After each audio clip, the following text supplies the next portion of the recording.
And kick off with some Cerebro 2 this morning. I'd like boosters for a few of the cards in this deck, so play some games. Morning, Chief Corned Beef.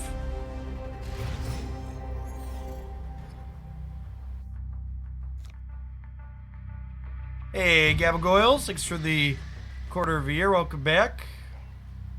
Thank you for toggling slow mode on sporadic. Appreciate you. For the regulars that are here first thing in the morning, with my ads contract ending, we'll have the loading screen on for less time. So when we had the ads contract, I was doing like a 10-minute loading screen. Now it'll be closer to like 3 or 4.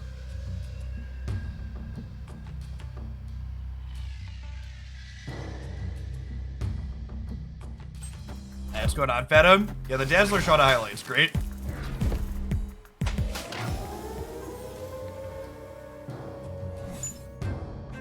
Ebony Maw, unfortunately, means that my opponent is likely playing a copy of Electro and Big Stuff. We'll play a Fister in the middle. Shadow King, that was a Triskelion card, huh?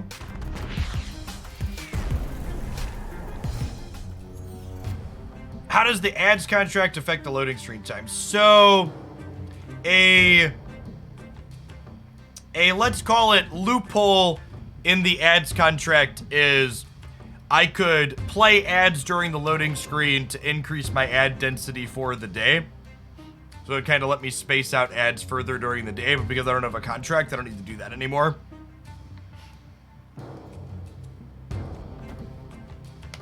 Hey, thanks for the over 3.5 years, Fathom. Welcome back.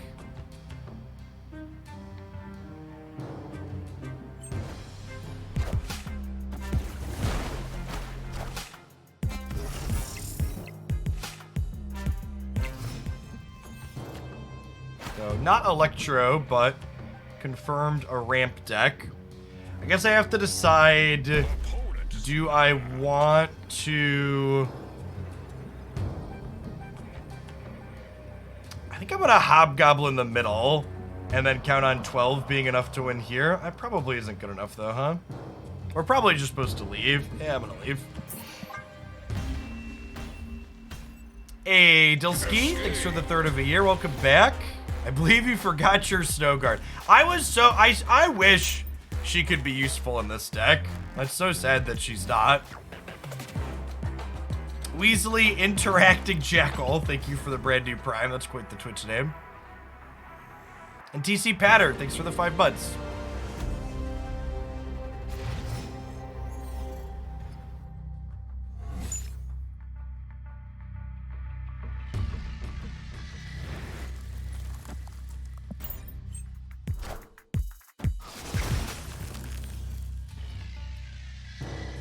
I started using the bird site again because I missed having a social media page.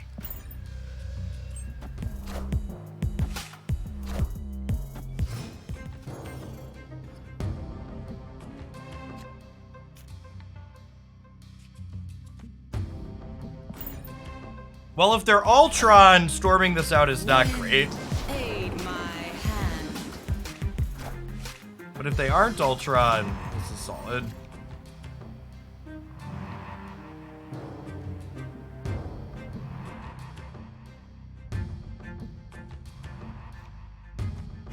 Try and lock up the mid here with Brood.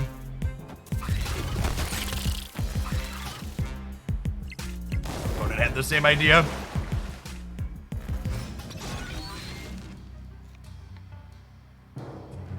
I totally just Hobgoblin here and snap, right?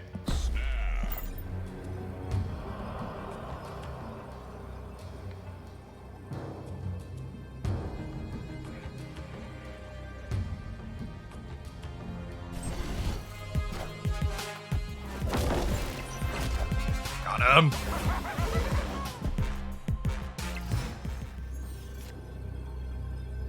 I love this card. Everybody always cuts Hobgoblin from this list. It is such good utility.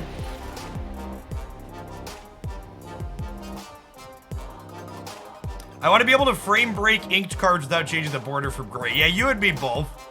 I'd love to be able to do that.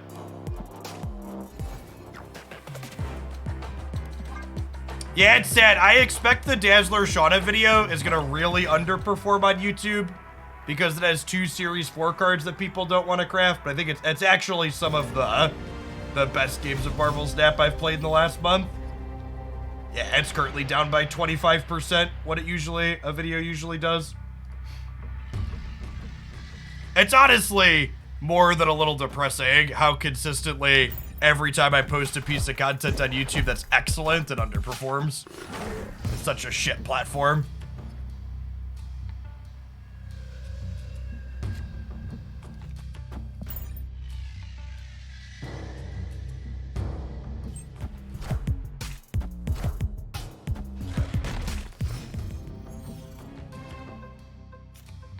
We expect a minor patch today. No, the minor patches resume,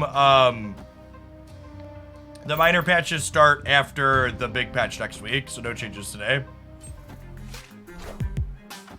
Is there a Sauron deck that's playable? I think there's a cute Ebony Maw Moon Girl Sauron deck, but I don't know that I would consider that one good.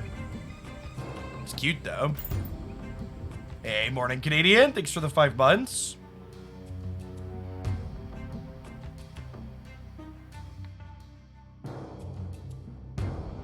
See interaction with Blue Marvel and the Cerebro 2 deck. Yeah, that's exactly it, Oz. Blue Marvel makes all of your 2s into 3s, and they still all share the Cerebro buff. This card is a big part of why this is the best Cerebro deck, because it gives you kind of a backup way to buff your board when you don't draw Cerebro.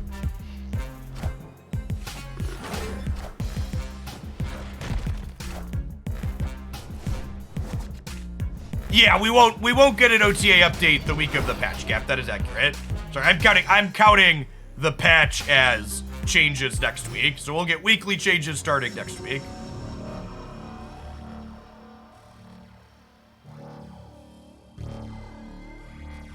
Yeah, the goose card back is real good. This is the gold variation for hitting infinite, but there's also one for just buying the season pass.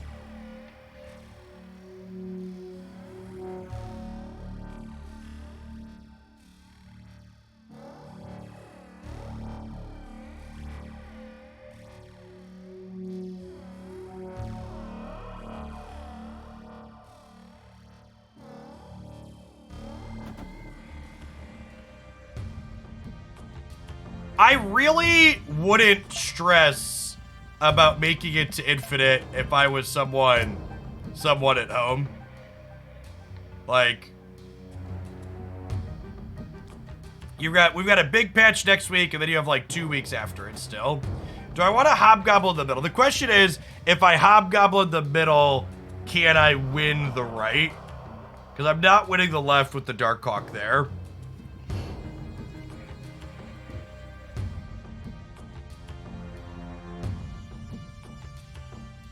I feel like I probably need Blue Marvel.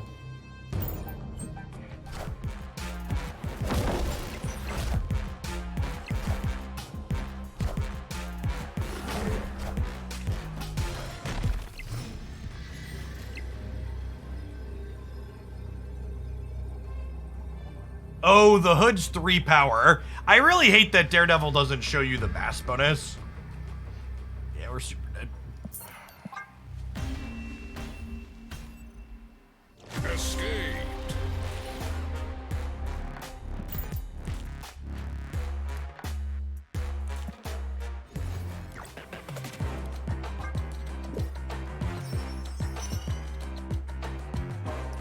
Play something that drops to 6-drop at some point.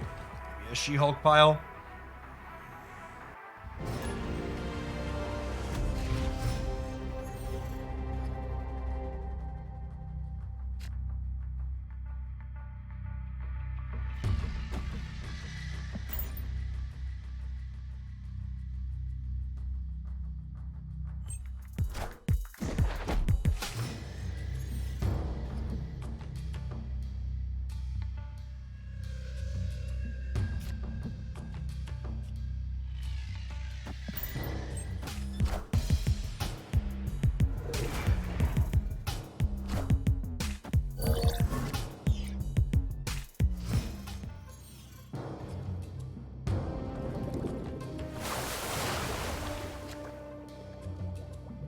kind of annoying.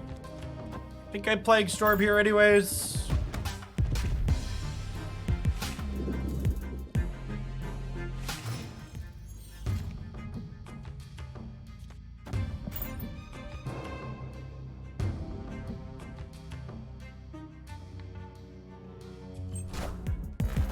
Wind, aid my hand.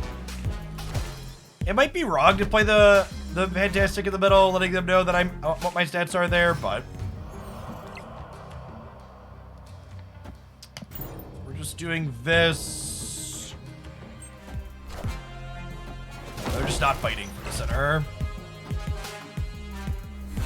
Yeah, Black Blood's annoying. Let's just trust Cerebro, huh? This Twitch stream pre-recorded, etc., etc.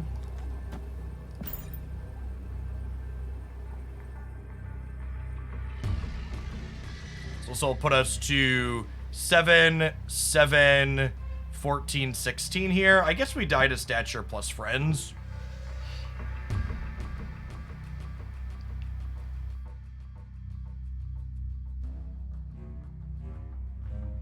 Oh, we're gonna be 18 here with the Fister.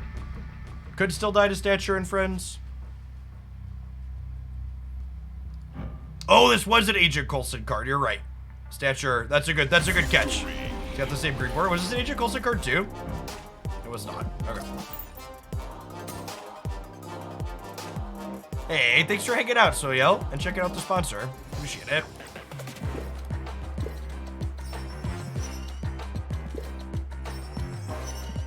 On up the season pass. Well, this deck's actually pretty good at winning location with 4 cards. I'll have to snap a little bit more too for this other quest. Galactus boosters. Money in the bank, chat. Money in the bank.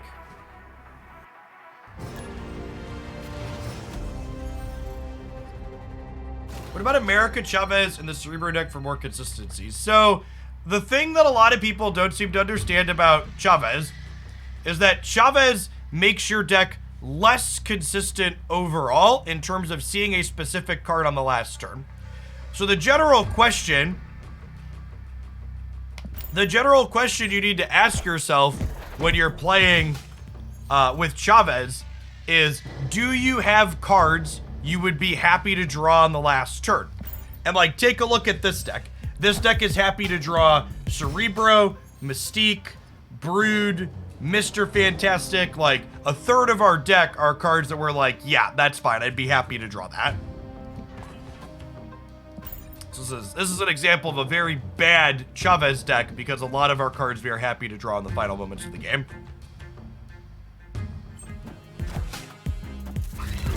Like in the Team Mystic there. Sure, thanks, Jim. I do. We finally just had a bunch of weather. The weather's been really good by us, finally, so been walking around playing Pogo again.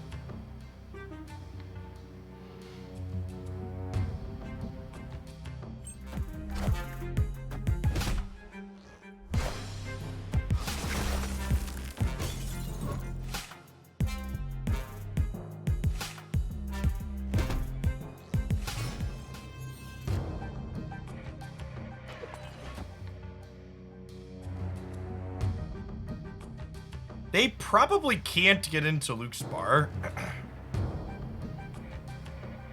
So, Fister should be winning us there. I'm just gonna hobgoblin them on the right.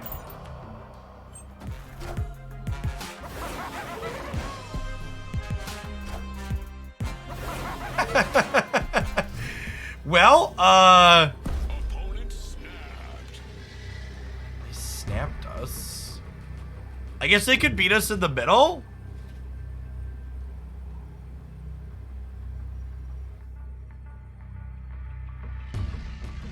I don't have Blue Marvel or Cerebro. I think we're supposed to leave here.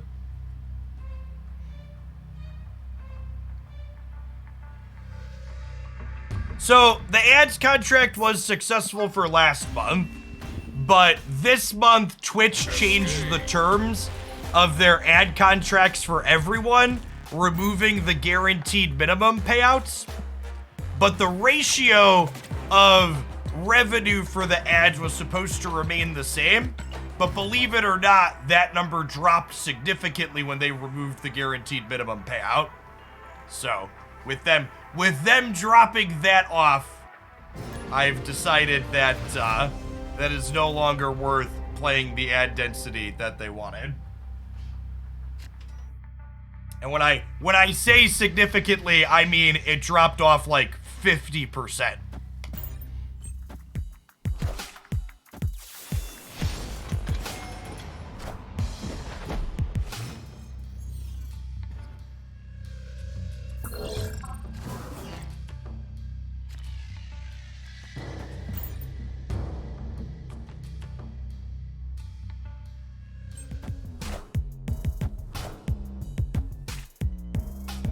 It's fine. We got a little bit of Daddy Bezos money extra for 1 month.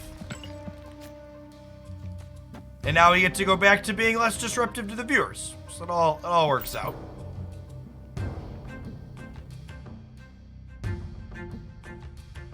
Yeah, I think that's likely exactly what they do, Jace. I think they probably give you a big payoff the first time you finally sign up for the ad density, and then they cut it back significantly, hoping that you've just built it into your content norms and won't bail out of it once they drop the payoff off.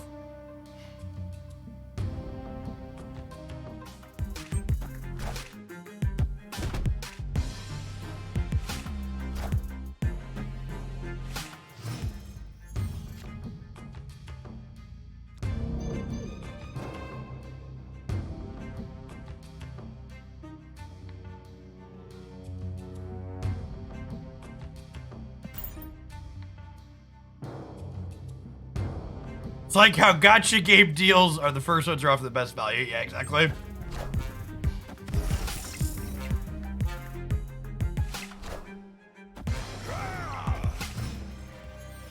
Hey, Saifu, thank you for the quarter of a year. Welcome back.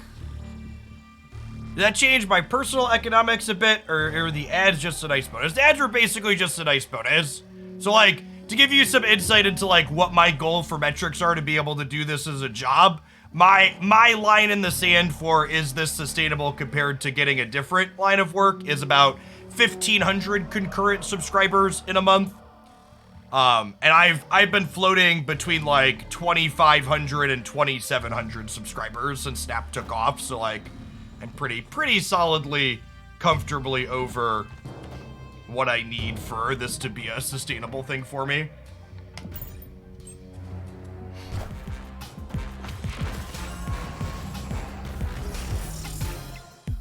I live in a place where the cost of living is fairly low too.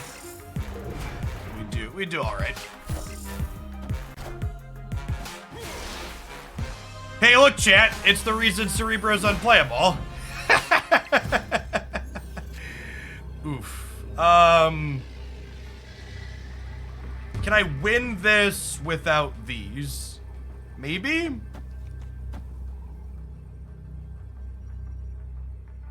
Maybe. I believe.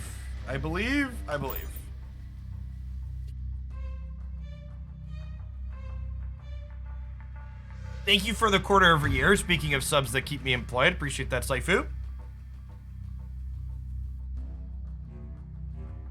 It's been eons since I heard the name Runeterra spoke. We actually played some Runeterra Tuesday morning. They had a rotation recently that made the game seem pretty reasonable.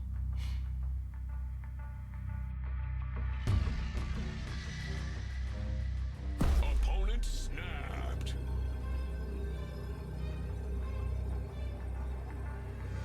I think I'm vibing here. We could die, but I believe. Yes, Runeterra is Riot's League of Legends card game. Oh, fucking rip. Wait, did we win anyways? Breaker. We lost the breaker? God, that's a huge fucking rip. Just actually double wrecked. The Soul Stone meant we couldn't win middle, then Valkyrie took away the rest of it.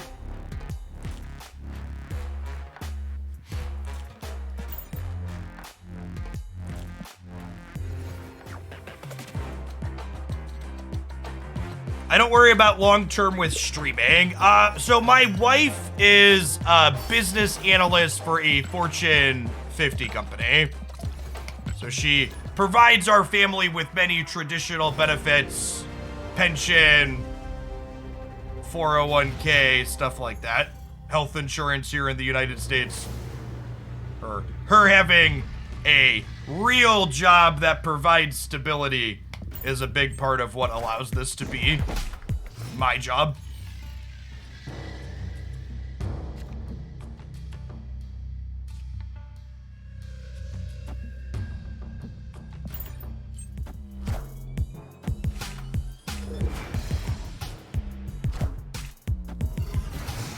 So, Phantom, it's normal for there to be some amount of fluctuation month to month with the ads revenue. However, the amount of fluctuation that I had from last month was more than what you would expect from those bounds. So how much ad space Twitch has sold month to month is going to vary. But an almost 50% swing is a very large swing.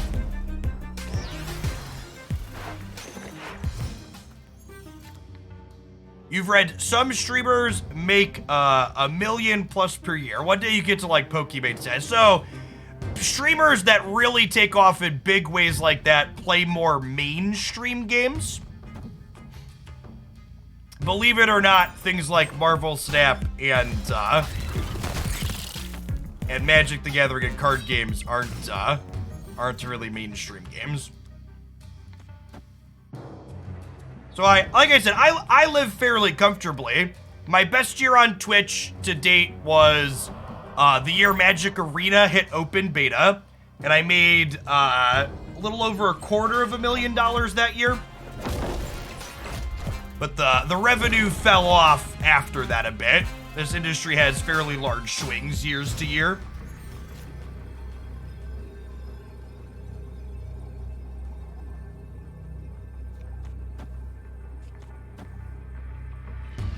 We theoretically win the middle here. I think we could stay. I believe. They're leaving, yeah. Victory. I also live in a place where the cost of living is low. Like my 3,000 square foot home was under $300,000.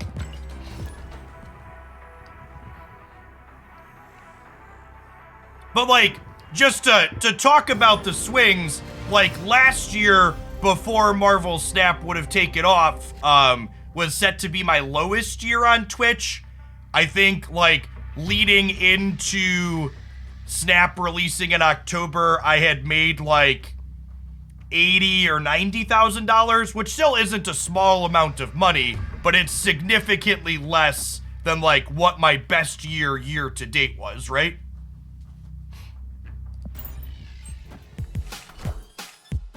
So this very much isn't like a traditional job where you, like, you start at one rate and you get your small raise or whatever every year, and your salary generally tracks in an upward direction, like most business professionals experience. Ewok Slayer, thank you for the 3 years. Welcome back. Make hay while the sun shines. Yeah, exactly.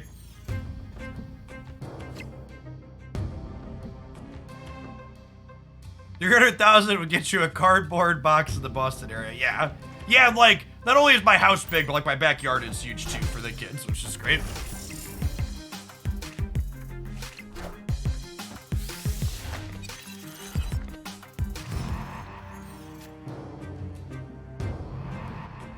Backyard, what's that exactly?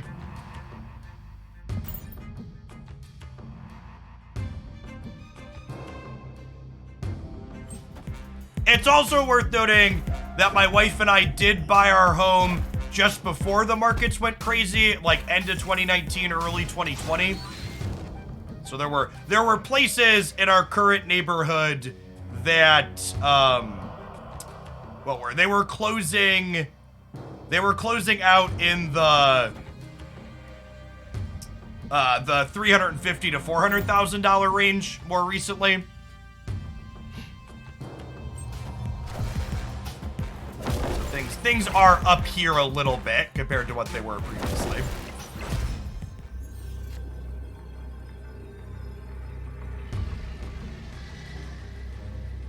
Huh.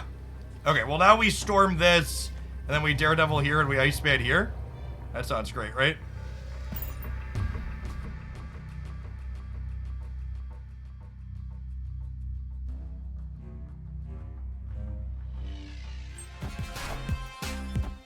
Wind, aid my hand.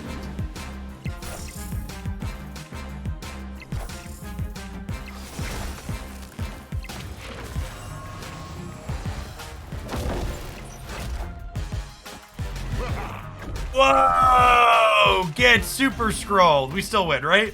We win the breaker? Victory. Okay, we win the breaker. That's cute. It's adorable. They're up 8, we're up 9, single point. Sorry, that's wrong. They're up 6, math.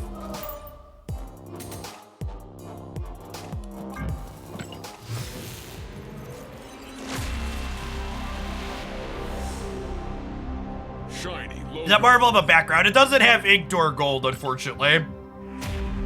We're gonna split him again. I wasn't happy with the border effects on my other. I have gold background, a gold background one, so I split it again. And we got a little punished. They could have scrolled and then mystiqued. Oh yeah, I think that would work for them.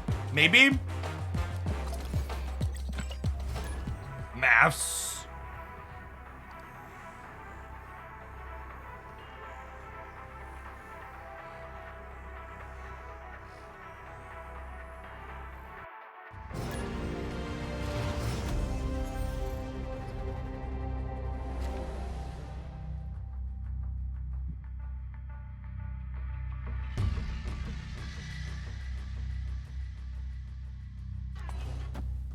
Our deck's actually great into Luke's bar. You could argue that you could snap that location on one.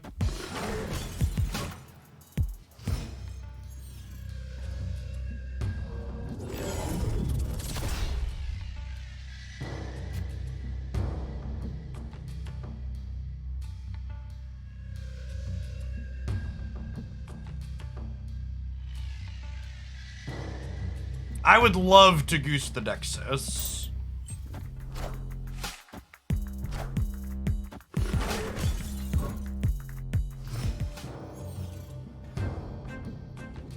I believe Mystique, Mystique copies Super Scroll and duplicates it, copying everything, is my understanding.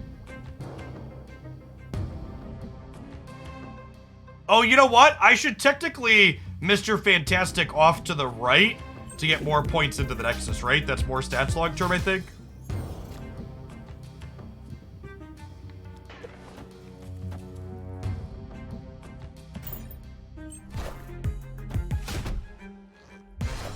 I'm gonna spread out here a little bit, because this could potentially be a lose the Nexus, win the game angle.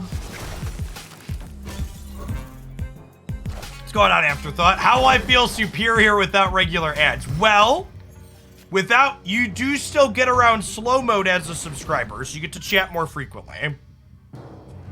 Thanks for the almost 2.5 years, appreciate it. They did missequence the Bass Demon there, which is good for the home team, obviously.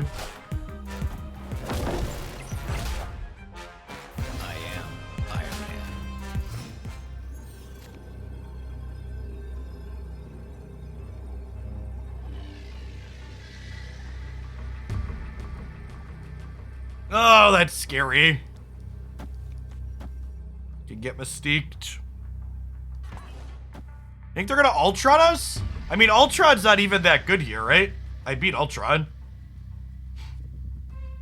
Anastasia, what you got? I'm worried about Mystique in the middle, plus a bunch of stuff.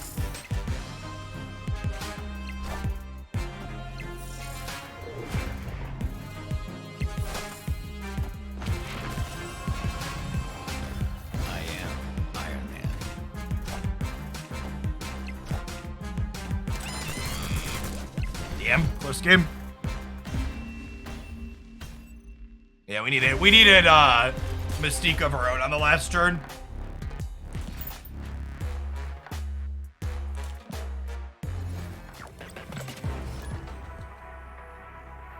Hey, Mbot, thanks for re-upping that Prime. I really appreciate the continued support. Welcome back.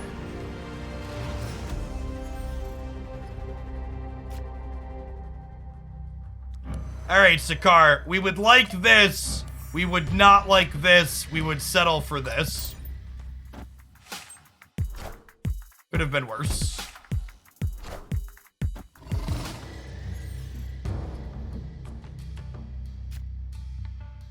Would have been worse.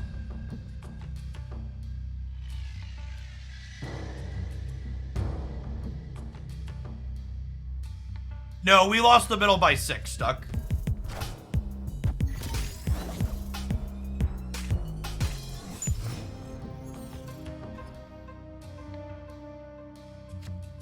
Ooh, Dream Dimension is pretty good in Shuri. Our deck in general is not amazing in Shuri, though. Especially no plays till turn 3. It's not great for us. What's your philosophy for building decks with Chavez? What decks look for that? I think whether or not you want to play Chavez is more a question of, do you have cards you want to draw late? More so than, do you have cards you need to play early? My general line in the sand is if I have 3 or more cards I want to draw on turn 6, I am not a Chavez deck. So using the Beast Bounce deck as an example, pre-Hitmonkey, the only card that deck wanted to draw on turn 6 was Darkhawk. And post-Hitmonkey, it's Darkhawk plus Hitmonkey, which is still only 2.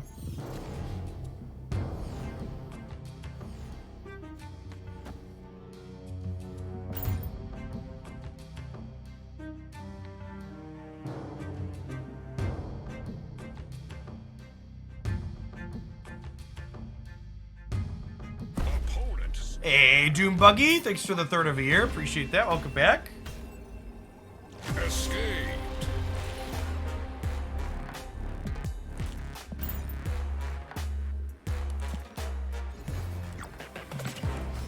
As a heads up on what the no ads during the stream means for regular non-subs, by the way, if I'm not running ads mid-stream, it does mean that pre-roll ads are enabled on the channel, meaning when you first join, you're going to see an advert.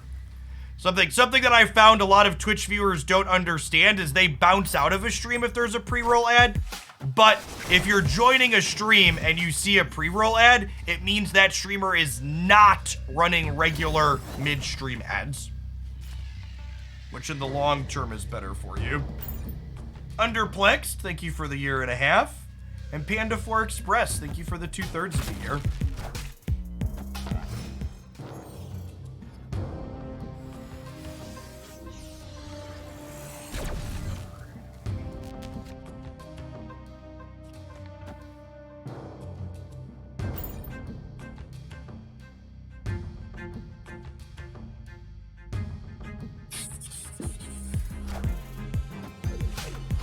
Rip.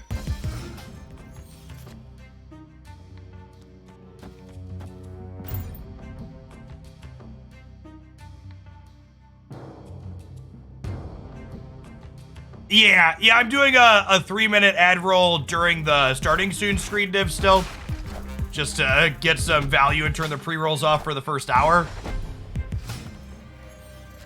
Because that's just smart.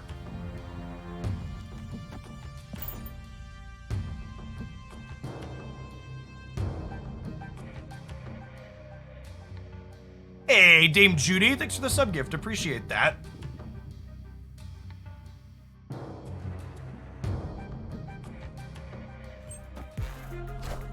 They played harder into the right, really.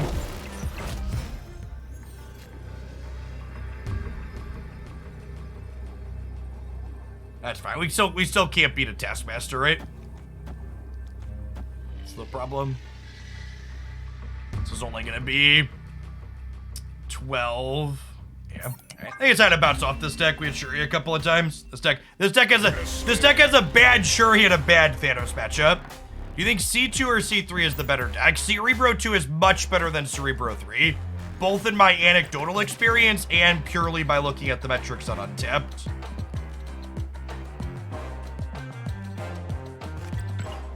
Which the metrics on Untapped for Cerebro 3 are almost always worse than Cerebro 2 when you look at the snapshots. Shall be set right.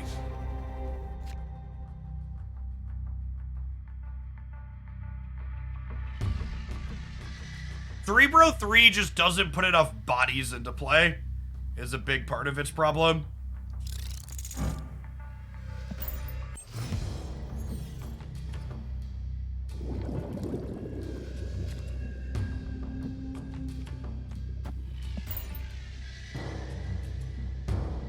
What decks have a good matchup into Shuri? Nothing has a good matchup into Shuri. It's why it's the undisputed best deck.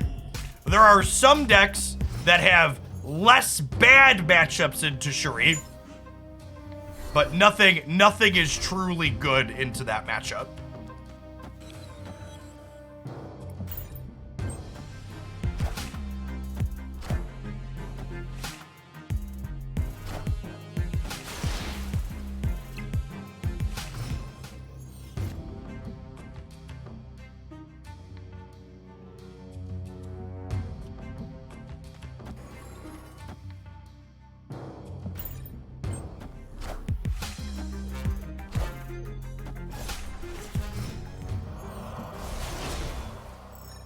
So this, from the Time Stone, lets us slide Spectrum into here, which is great.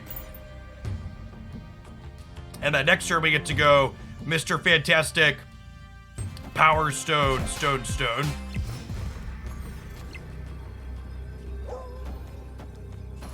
And we're going to draw 2 more cards out of our deck here, making this Darkhawk super tiny.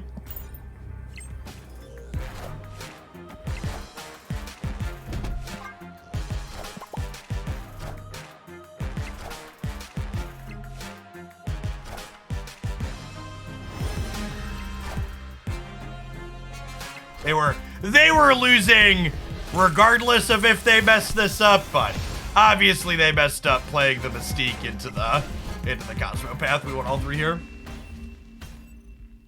Victory. How do you set the background of your Untapped to be transparent? You use OBS to do that using filters. It's not a Untapped setting. I think it's a chroma key filter.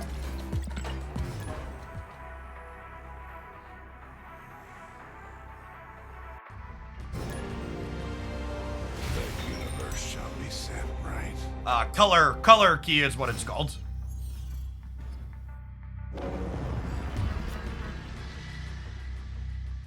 We're gonna vibe on the Power Stone. Am I? Maybe I play the Power Stone actually because I have Spectrum.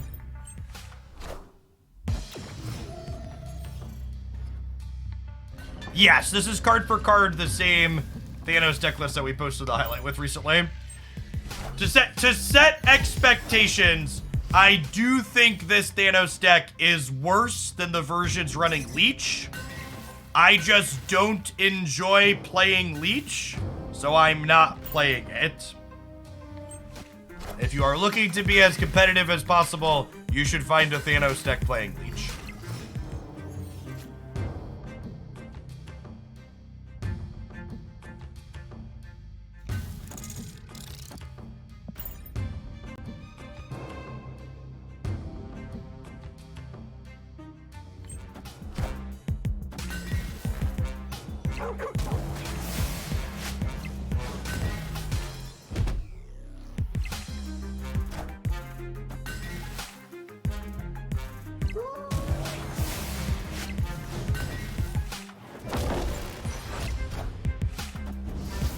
Wongers! Cosmo! This Twitch stream, pre-recorded, etc., etc.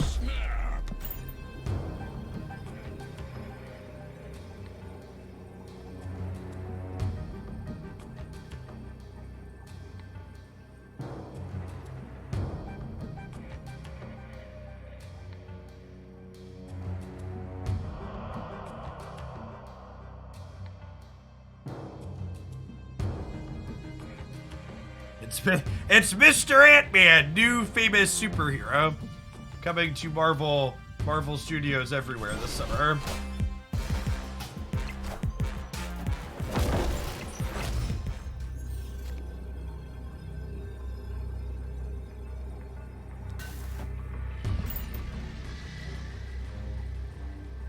I guess they could beat us on the left here. I'm adding 10 up to 22, so they need to add 16. Unlikely, but not impossible. So the weekly changes will be starting after the patch next week. So my understanding is that there's no changes coming for Snap today. They communicated that last week. They said after the 18th. Holy shit.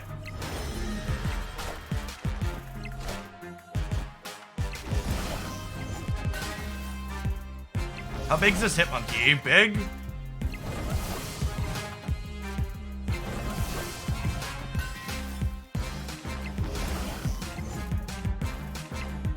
They just like not count and YOLO it?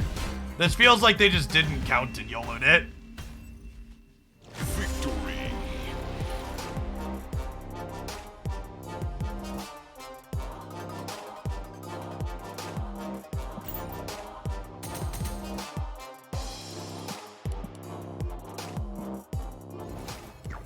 I am crossing my fingers that Leech at least is gonna get a change. Honestly, it could. Leech, Sandman, or Galactus are the big three I'm hoping for changes for on Tuesday. And they've told us that any card that would need an animation or VFX change when they edit it would need to be in a bigger patch, not an OTA. And all three of those cards have VFX in them. So they all fit that definition of there needs to be a real patch for them to be able to change. Violet Journey, thank you for hanging out for almost 4 years. Welcome back. Leech, Galactus, and Sandman.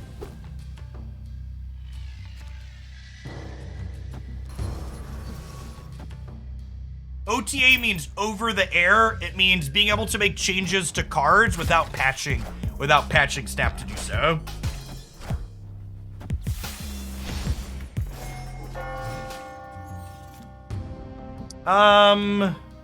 This could be good for Spectrum, so I think we'll leave that there. Good. I could Cosmo this, but I think I'd rather leave myself the flexibility of Spectrum there. How does Ghost feel in this deck? Ghost is fine.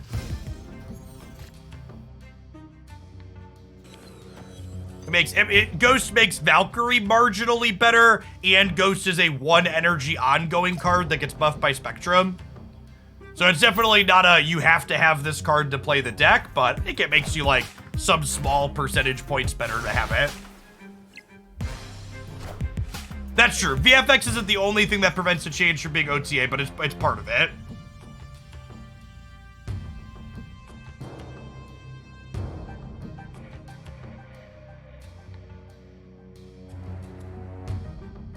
I ended my ads contract because Twitch significantly decreased the amount of money they were paying me to run ads.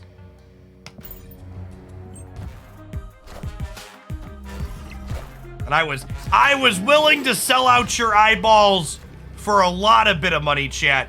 I am not willing to sell out your eyeballs for a little bit of money. I have standards, okay?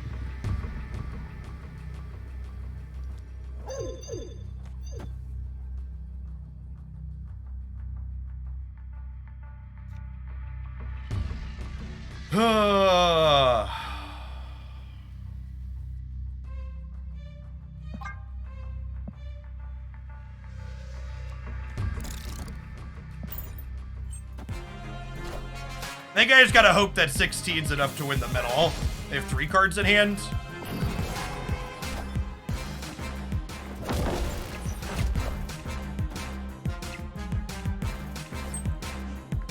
Yes! Nailed it. Victory. Hey, Dreaddog, that's super generous of you. Appreciate the sub gifts. Happy Thursday.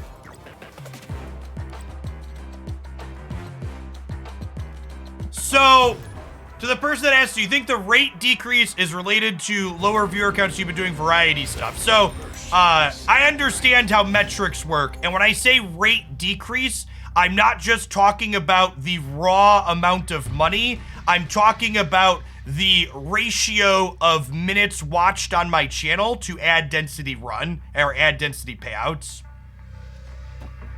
So the ratio of minutes watched to ad revenue paid for running ads over those minutes was cut in half.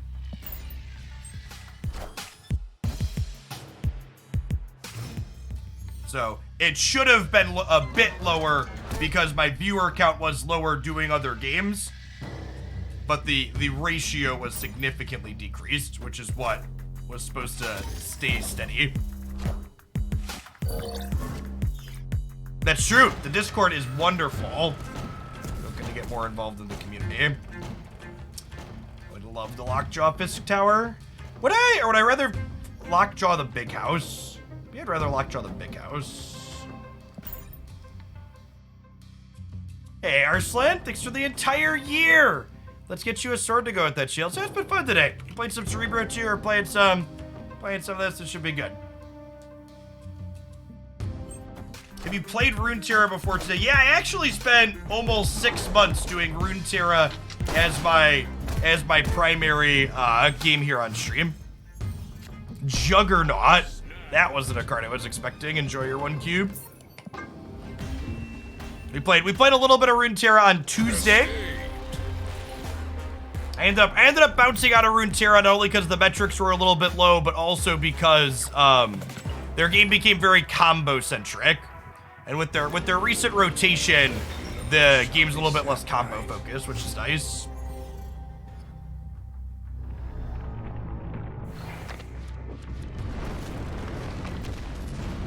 Enjoy your cube.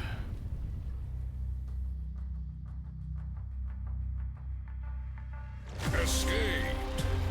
Is ongoing Thanos stronger than death? Nope, I just enjoy playing it more.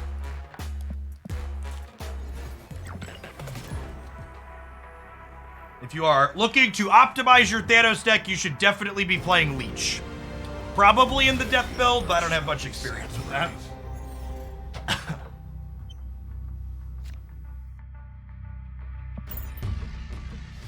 Kind of spammy. What does that mean? Can you articulate that into a more specific rather than this weird vague generality? Spammy's not really a descriptive word. Hey, Swy Series, thanks for ripping that prime. Appreciate the 2 months. Welcome back. It's got Anxiety Smurf. Thanks for the 5 months.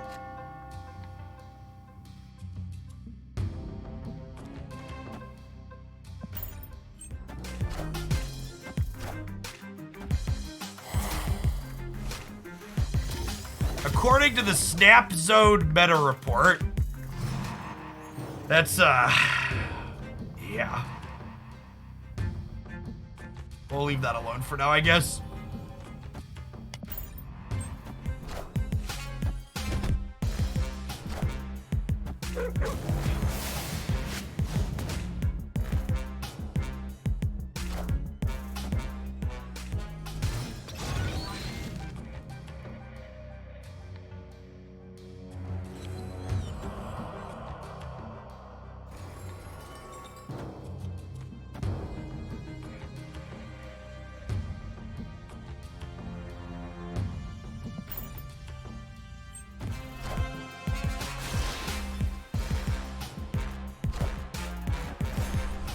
Octaback, thank you for the quarter of a year. Welcome back. Oh no! Oh no! Bad dog! What an immensely bad dog! Rip. We were gonna win the left, chat.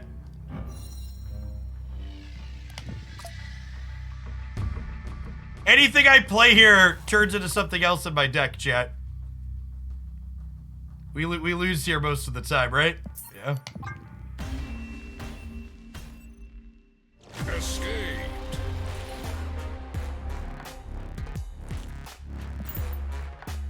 All right, someone claiming the ongoing version of Thanos is better than the death version makes me need to go look at stats.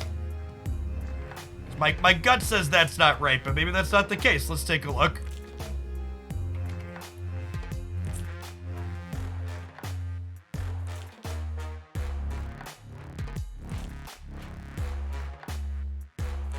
Okay, well, for starters,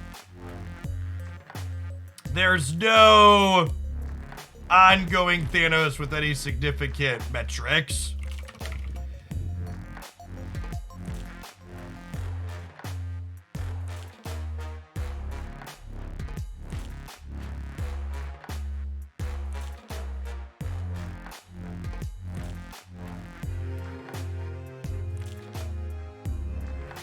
Can widen the rank range. Yeah, I guess. It's just less competitive when you widen the rank range.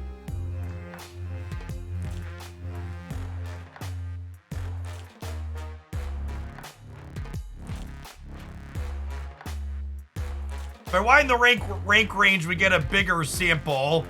The first spectrum list is pretty far down, right? 0.12 and 0.03. Okay, so my instinct that the Spectrum version is worse is almost assuredly the case. So all of the trackers have data from people running their tracker. So like when I'm playing games with this deck with the untapped tracker on, my numbers get contributed to what's going on there.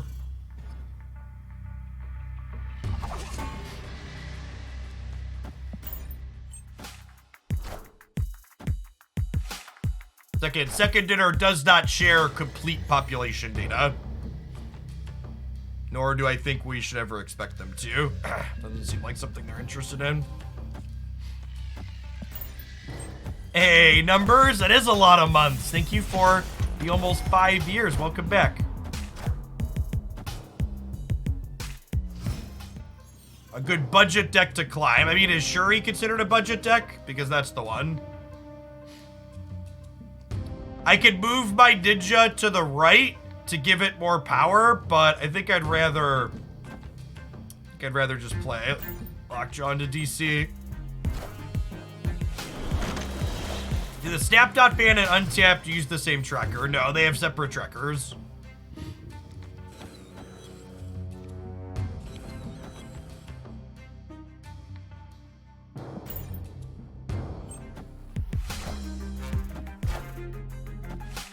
Which do I think is utilized more? The Untapped tracker has a significantly larger sample, last I checked.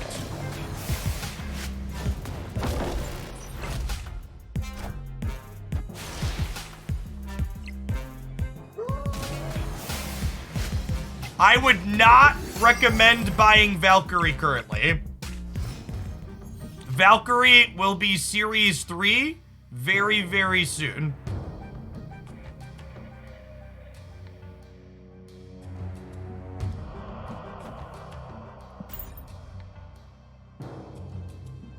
Yeah, there really isn't such a, like, budget decks in Marvel Snap don't really exist in the same way they do in other card games. Is a thing to be aware of. Yeah, series drop on Tuesday with the patch.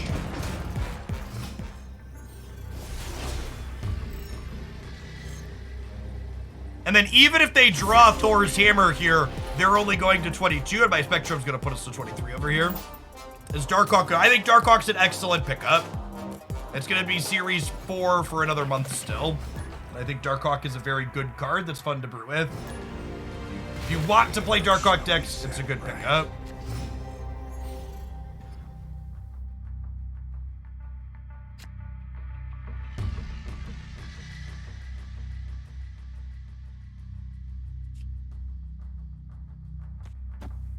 We don't have time to update. There's no update today. The weekly updates start next week. When does Ghost drop to 3? Ghost drops to 3 with the next patch. If you want to know the full list of what's dropping, my monthly tier list update videos on my YouTube channel include what cards are dropping so you can make good decisions.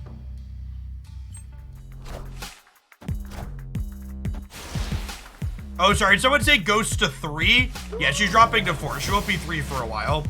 Sorry, I just assumed they meant 4. Does double effect on Ghost do anything? Nope, I just didn't want to play her to an unknown location.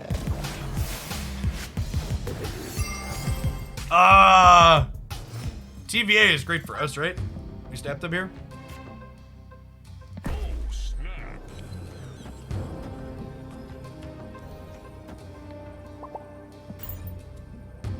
Oh, I should have Mind Stoned before I Soul Stoned. Victory.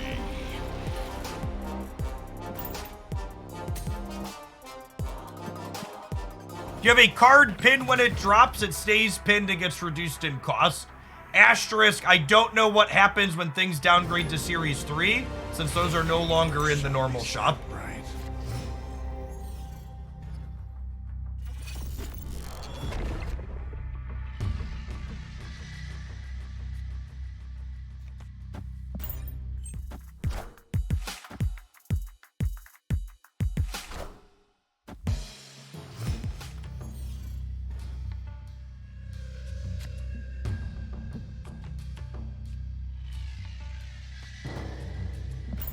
Chat, I am not exaggerating when I tell you the Shauna Dazzler highlight I posted today on YouTube has some of the best games of Marvel Snap I've played ever in it. They are hilarious and fun. So be sure to check that out at some point today. Tap the like button, all that jazz.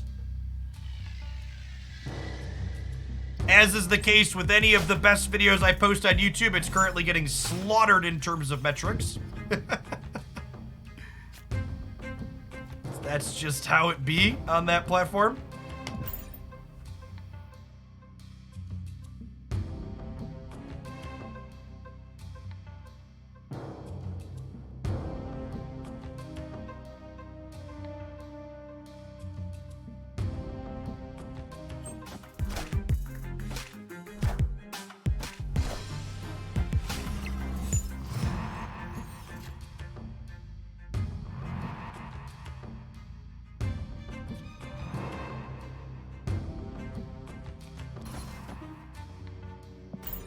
This might be wrong.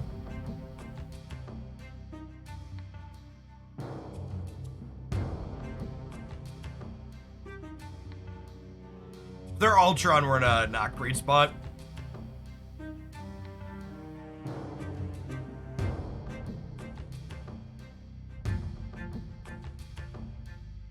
Cosmo left could be good for us, that's true.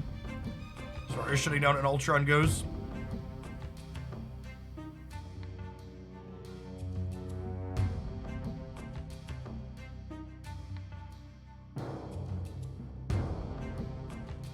The deep long tank for them to inevitably pay Patriots to cloning vets.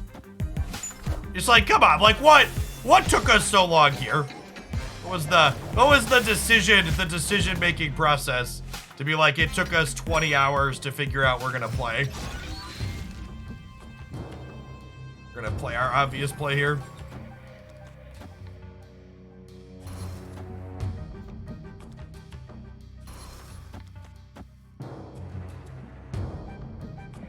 I think that other deck archetypes will be more popular with the series drop next week. I think with the balance patch, other deck archetypes will be more popular.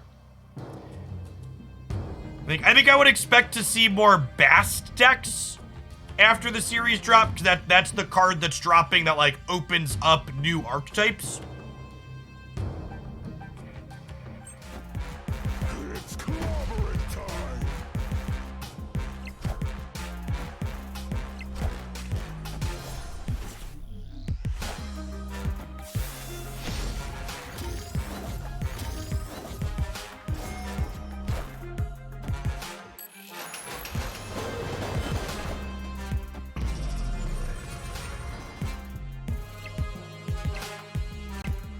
Yeah, that's about how our luck is.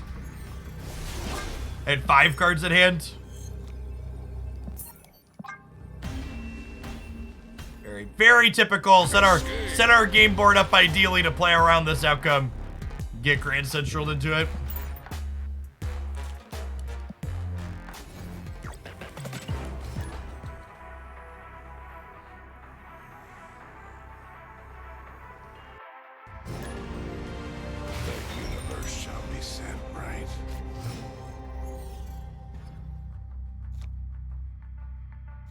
So, one thing you'll note, when the first location is one that I can safely play 4 cards out to, I'll always start playing my 1-drops into the middle. And the reason for this is I really want to have a location that we can safely play out Lockjaw plus 3 cards into. Both of these could be locations that are hostile to Lockjaw plus 3. So it's worth playing into an unknown here to hold on to this guaranteed Lockjaw safe space.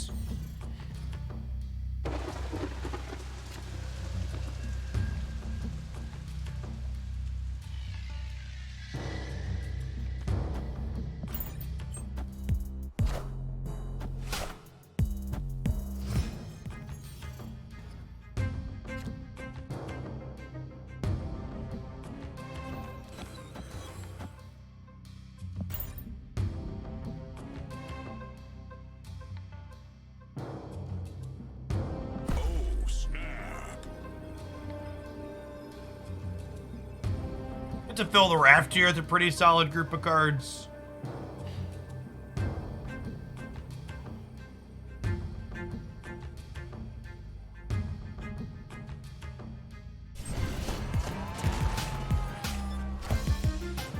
Wind, aid my hand. It is a very good Daredevil split. Red Crackle Flare. Oh, it's Rainbow Crackle Flare. Still good. Still great.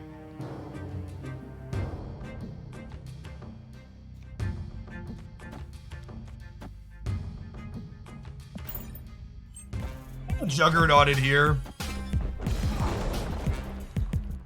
So unfortunate. We didn't have priority, so reality stoning wasn't an option.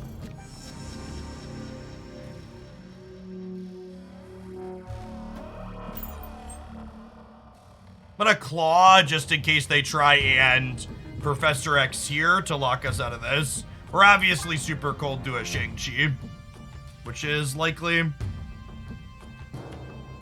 We'll need to peel Cosmo next turn to have a real shot this game.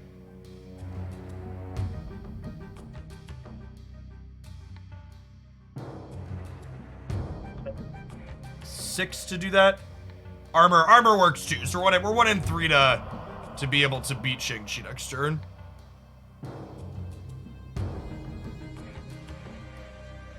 The claw.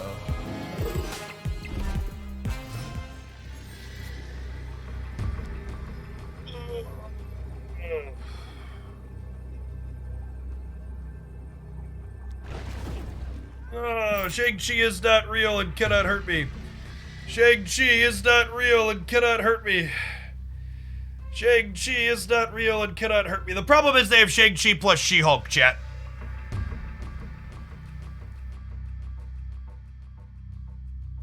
She-Hulk will grab the Monster Metropolis bonus on the left.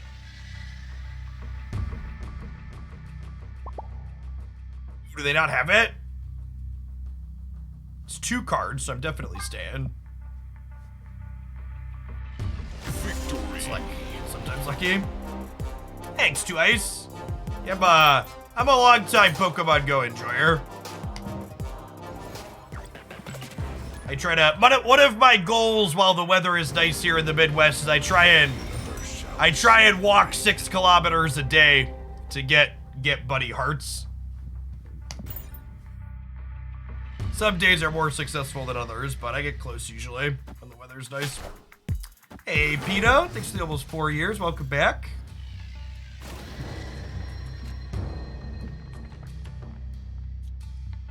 I'm gonna go ahead and armor on the left just in case this turns into another Ghoulia. You tried the Moon Girl Hit Monkey deck with She-Hulk. Yeah, we played it on stream. We'll probably play that one some more later today. And I had gameplay to post a highlight with that at some point, and then they did a balance change to Sunspot. My footage was no longer reasonable.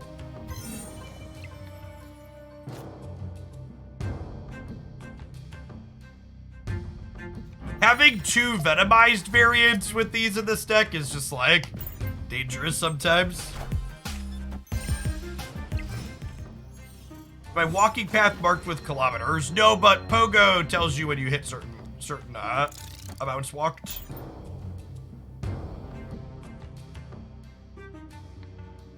Do I have a dog? I do not. I have 3 small children. I do not need more things to take care of than that.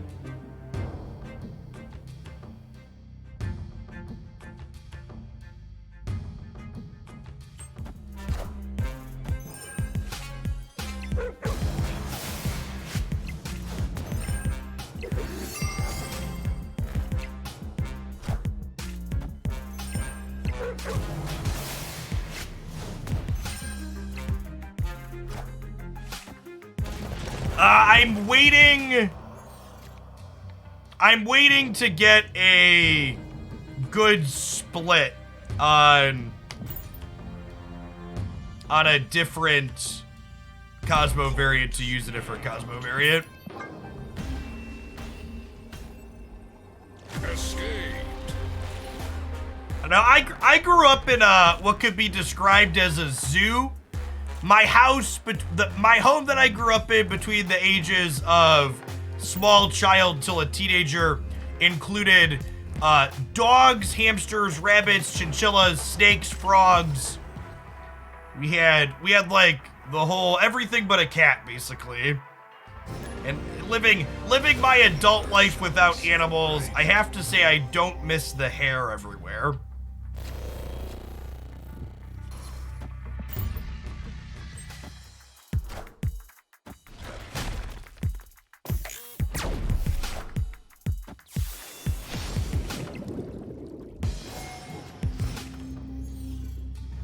Your daughter has 2 gerbils. Gerbils were actually one we didn't have.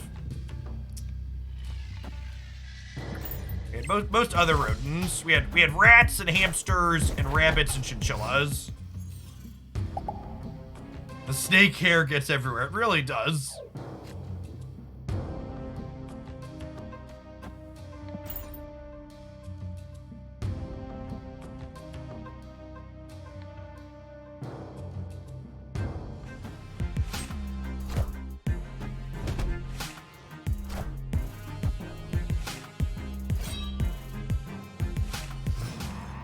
Do I prefer this Thanos deck or the Death one? I have more fun playing this Thanos deck. The Death one is probably the better deck.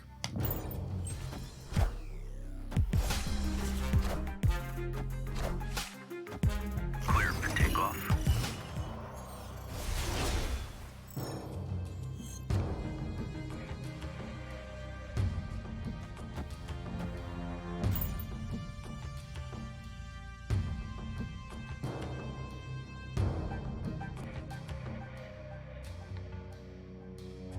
Opponent snapped.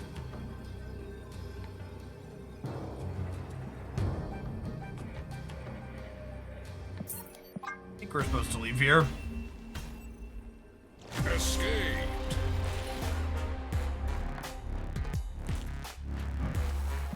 A black Kirby Crackle on there. It's hard to see that one when it's on the game board.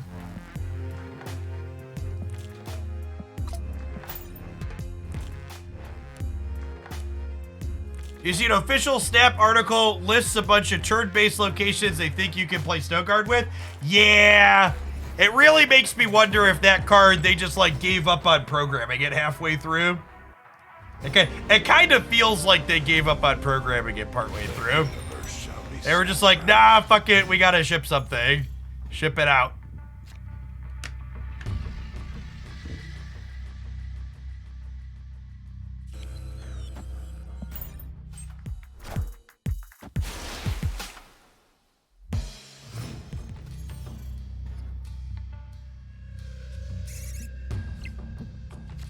Ugh, squirrels are so bad for us.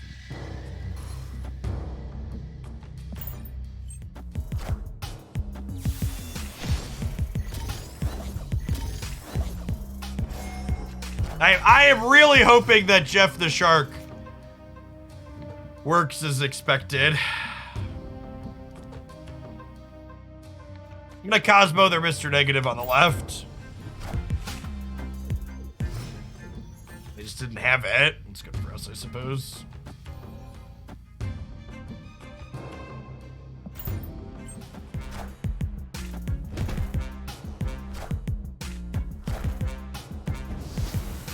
Oh, wongers.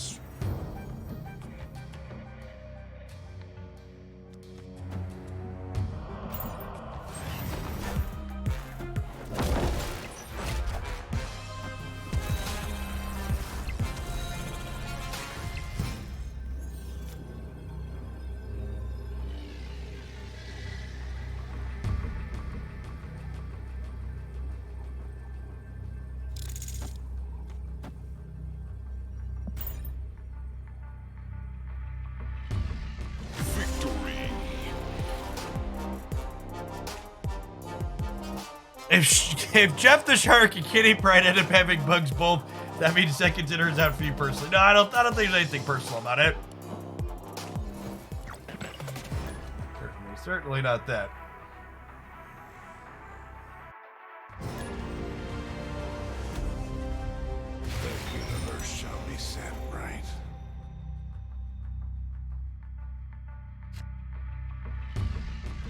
I think in general, Bar Sinister is not a good location for our decks. We kind of fill up the board anyways, so I'm just going to go ahead and get rid of it.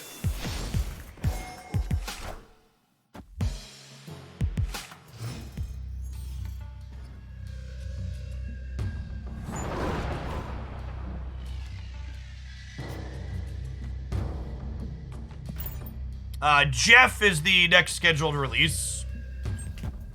And hopefully, fingers crossed, Kitty's gonna get a re-release next week.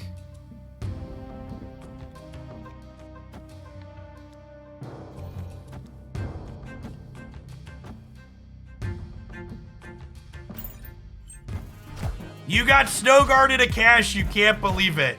Do you feel lucky? You're so lucky to have opened that card. Do you feel lucky is the real question. 'Cause you should.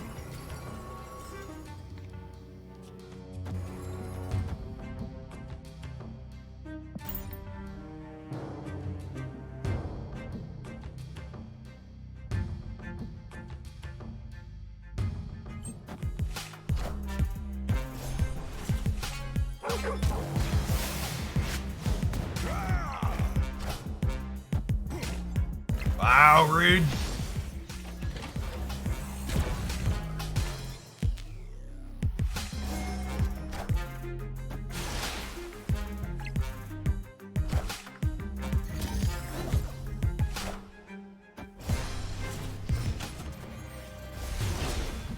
All right, what are the 4 cards I'm playing this game? Obviously, Blue Marvel is one of them.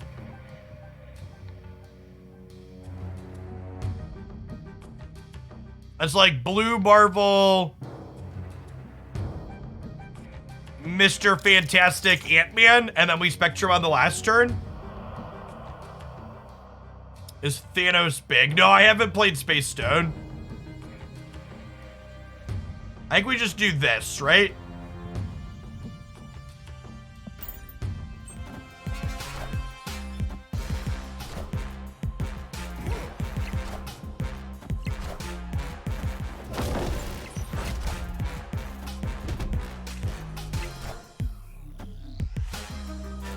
Systems go. And I have 2 ongoings left, so we're gonna get +4 there. Spectrum lights up some of our friends. We're missing a few friends, Spectrum. It's okay. You're trying your hardest. Victory.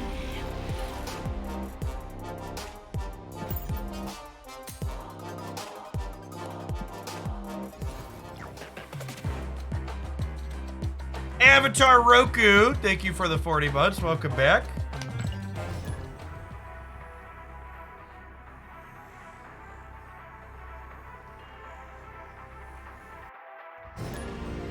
Oh, hey, chat. We played some Pokemon Unite on stream this week, and my Pokemon rep that I've worked with in the past noticed, and he sent me some codes for their new character release. The first person to DM me on Twitch, I will send you a code for Lapras in Pokemon Unite. I have one code to give away here right now. You want to play with the new Water Defender and you're checking out Unite. A couple more. I'll give away one on Twitter and then one in Discord later.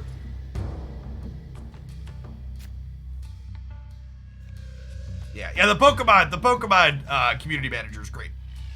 Or influencer manager, whatever the title is.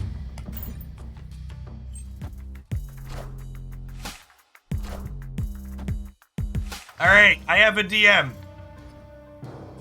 The first one was Acidine Frankenstein. Avalapris.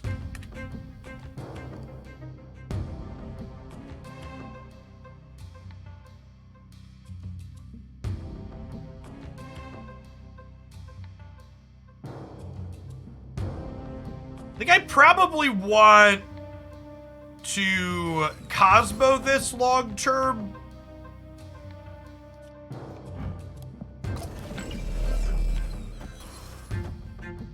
But I also don't want to lose the center, so I probably want to do this. Crimson Cosmos is obviously pretty bad for us.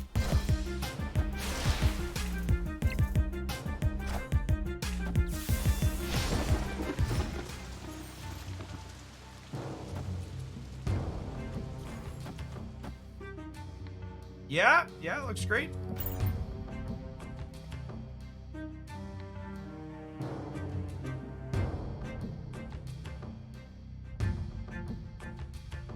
Victory.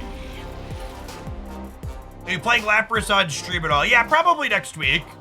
We're gonna be doing some Runeterra for this afternoon stream. And then I have a sponsored thing lined up for tomorrow afternoon. But I think we're gonna fit in a little bit of Unite every week again for an hour or two here or there. I've been enjoying playing it. We tried Surfer with Shadow King. Yeah, he's fine. I think I might, maybe even more than fine. I might even go as far to say Shadow King's maybe ideal inside of Surfer.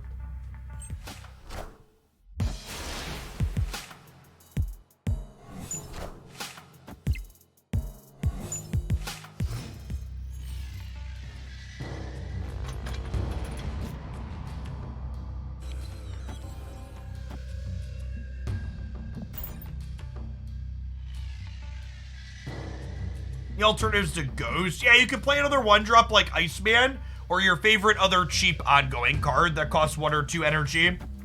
You play like Mojo, or you can even just play Quinjet, just because it's a 1 energy ongoing thing.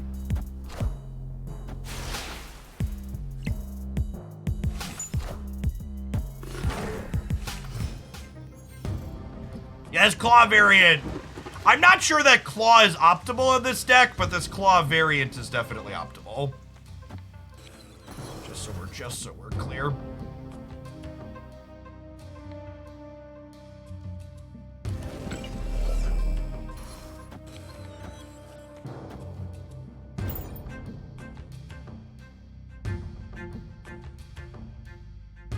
The Shadow King override location effects. For example, does it fix or decrease by the sewers? I don't believe so, Canadian.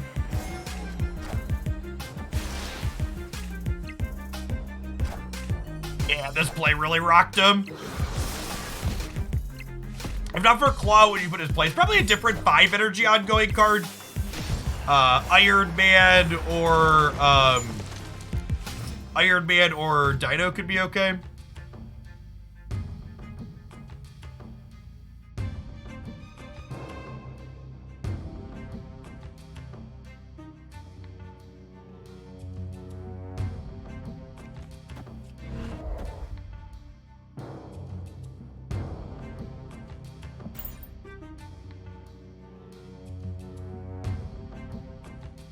No, Shadow King works with Luke Cage. Luke Cage prevents your things from having their power reduced, so it's going to protect from Shadow King.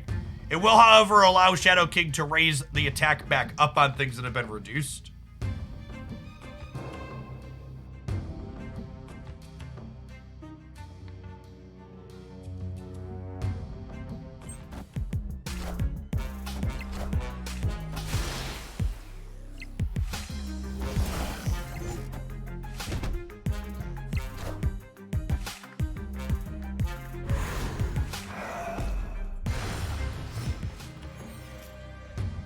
I think I just count on this into Spectrum winning left and right here, huh? The Spectrum's gonna give the full +8 on the right side here.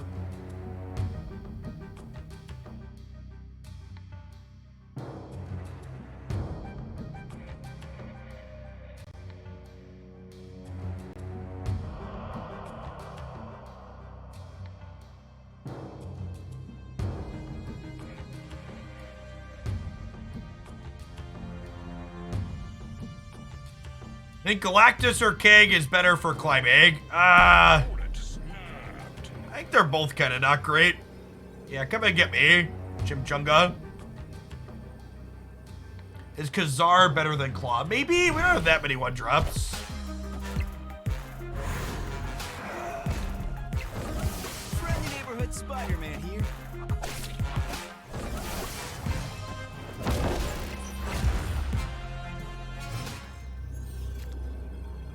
Damn. I think the Space Stone would have gotten us. I should have. The Space Stone was a slick play. I maybe should have done that. This is only +4 here, and they're going to slide the Bishop over and get us. Well played by the opponent there. Good snap. Escape. Tomato! Thank you for the quarter of year. Appreciate you coming back again.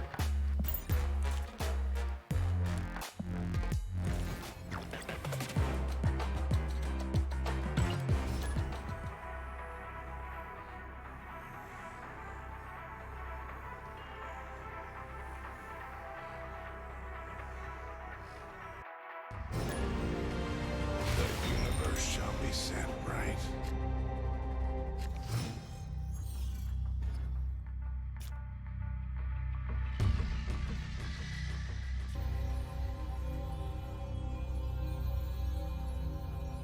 Such a good job with the animations on these. Is Kazar an okay substitution for Lockjaw? I mean, a different ongoing card is definitely what you would replace it with, but these Thanos decks are definitely a lot worse without Lockjaw. Being able to turn your stones into real cards is a lot of upside. So if you're waiting on Lockjaw, that is ideal. That's a fine swap. But if you have Lockjaw, I would definitely play it.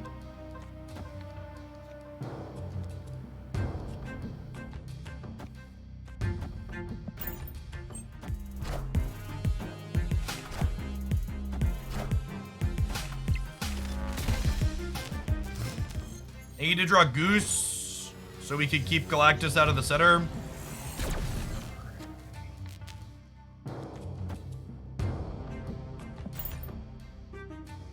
The problem is they hit Tinkerer's Workshop, so they could actually Galactus us this turn. Oof.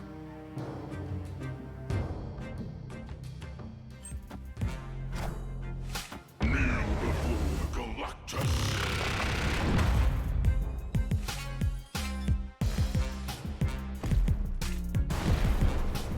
They can't null, and they can't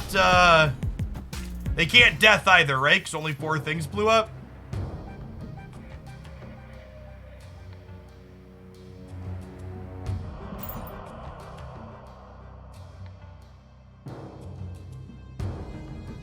There is a chance that Goose drags us across the finish line.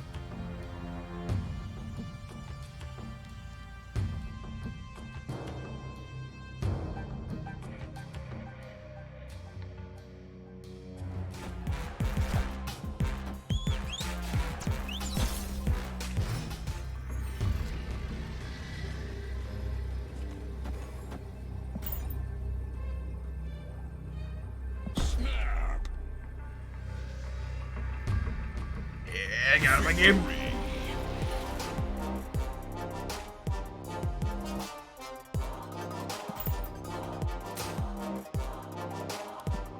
Why are we not doing ads anymore? Because Twitch rug pulled how much they were paying me for them. And I was willing to sell your eyeballs out for a lot of bit of money. I am not willing to sell your eyeballs out for a little bit of money.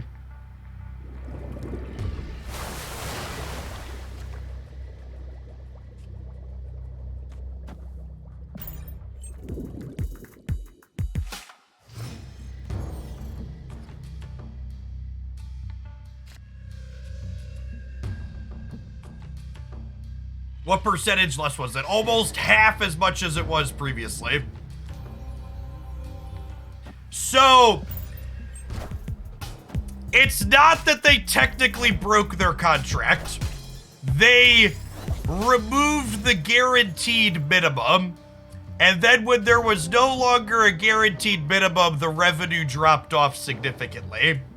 And there's no transparency around how much they're getting for my split, so they could very well have still been giving me 55%, and there were other outside factors, but there's no way to actually know that. And either way, with them cutting it to half, it's just not an amount that I'm gonna make my content worse to do, basically.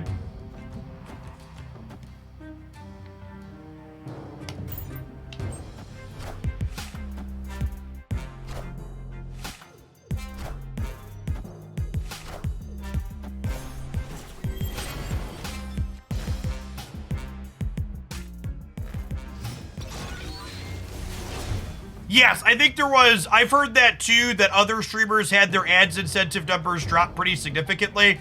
I would not be surprised if they were basically doing a gacha game style system where the first month people did a heavy density ads deal, they paid them more than 55% to get them used to it. And then they reduced it once it was part of their normal stream process. So I wouldn't be surprised if the number they were giving me was accurate and that the first hit was more. That would be my best guesstimation what occurred.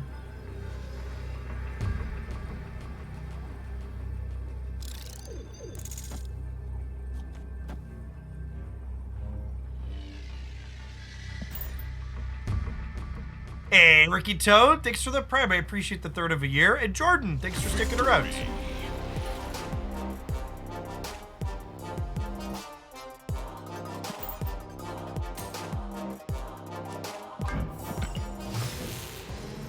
Because for what it's worth, we talked about it last month when I say a little bit versus a lot of it.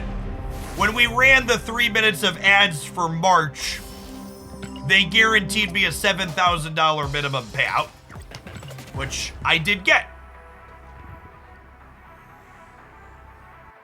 The universe shall be set right. That was a nice little bonus for last month.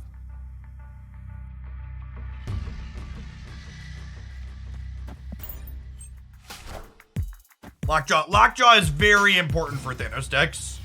It really lets the archetype hum. Live from the Daily Bugle.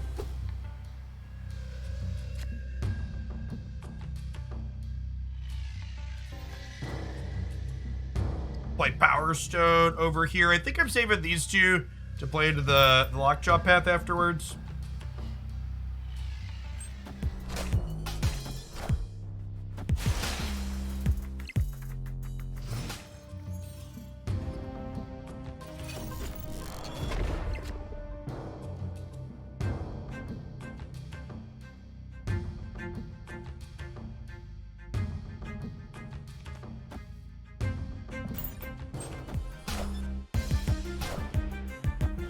Hey, I got you, Slim.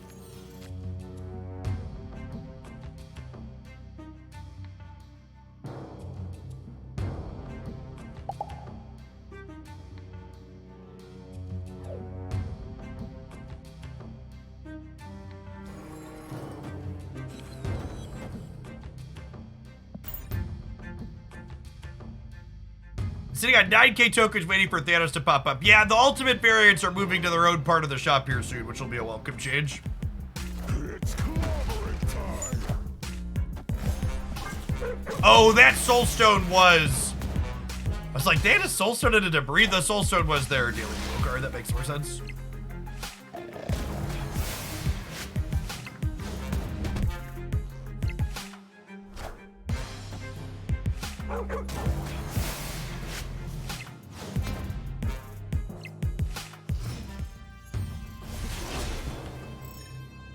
What what happened with the info that people would only be playing against their rank? Well, one, they never said you'd only be playing against your rank.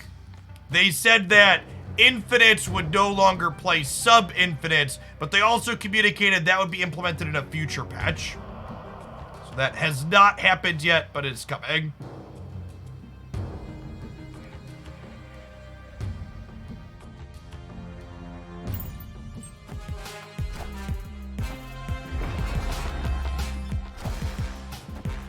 Yes, likely in the patch next week.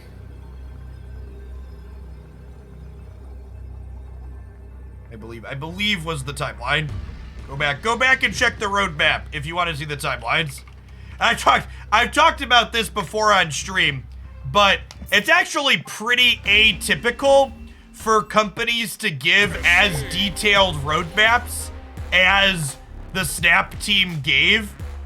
And seeing how the Marvel Snap community has reacted to the roadmap, I kind of think maybe Snap was wrong giving such a detailed public roadmap.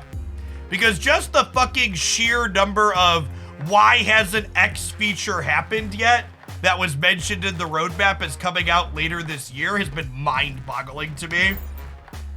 There's so many, they clearly said this thing was coming later. And then people are now like annoyed and mad that it's not already out, even though they said it wasn't going to be out soon. Yeah, it seems like it would have been better off just hitting people with a surprise. Yeah, I liked the communication, but seeing how it's played out in some ways makes me go, oh, this is why other places don't do this. Someone asked, is Leech common in Patriot? Leech is common in many decks, yes. Leech is a toxic, fucked up card.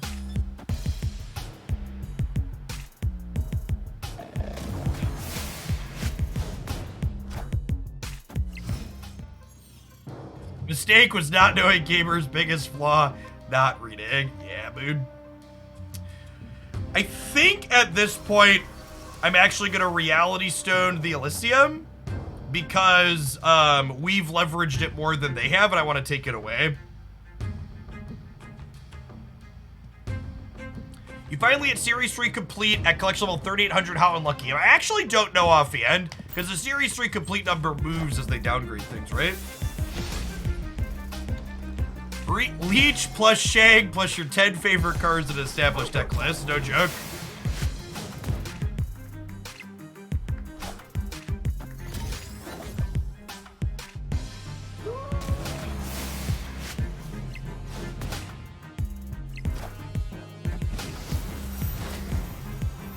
Alright, we're open to redraw Cosmo here.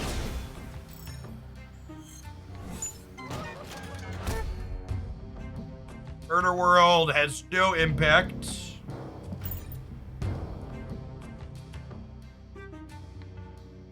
Still just Shuri afterthought.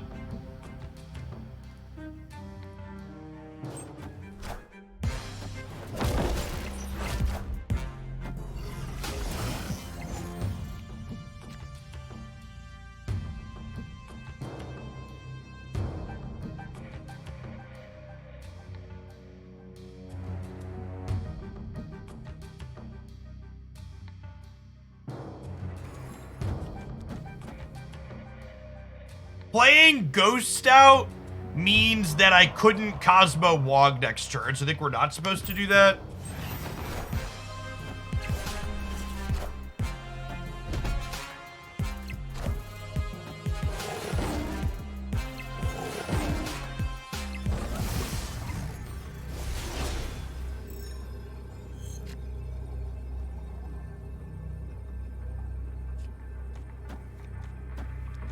Does this beat Odin, though? It says +4, +7, 16. Yeah, we're beating Odin.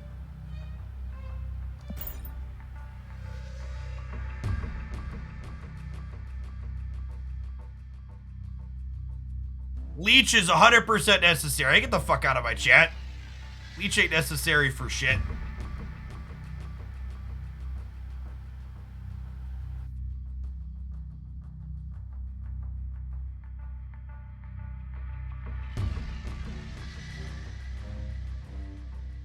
Fuck that card.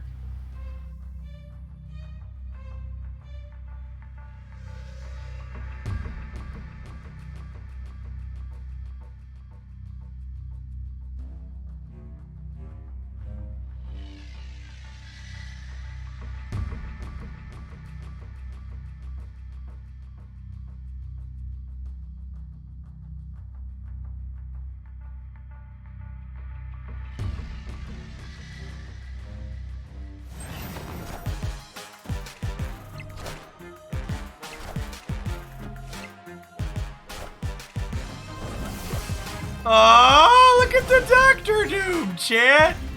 He's so cute. Victory.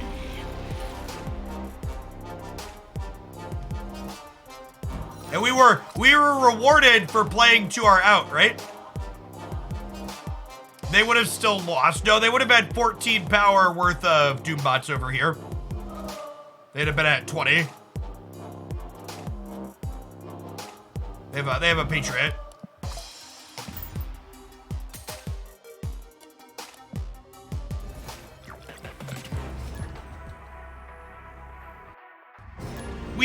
We've not, so I used to be of the opinion that Leech was a necessary safety valve. However, as we've watched Marvel Snap games actually develop, basically every one of the last few Marvel Snap formats have kind of boiled down to the best deck is simply figuring out what the optimal Leech deck looks like. And I know that Shuri has been on top for a second here, but I honestly wouldn't be surprised if given more time to optimize, we figured out that Leech Thanos was still better than Shuri. And that's speculative. So feel free to disagree on that, but I think the Thanos decks are a lot fucking better than they get credit for at the moment. And people just like kind of moved off of them because they wanted to play other things.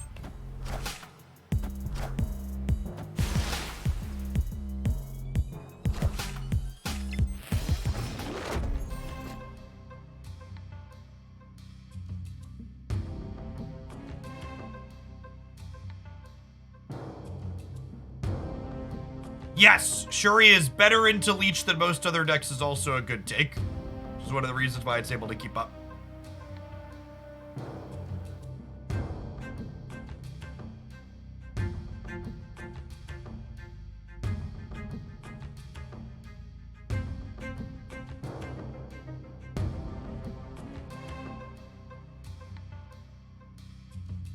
They could be on Galactus here, yeah. I think he was also, is he on Thanos right now? Okay, Zabu Beat's probably not Galactus.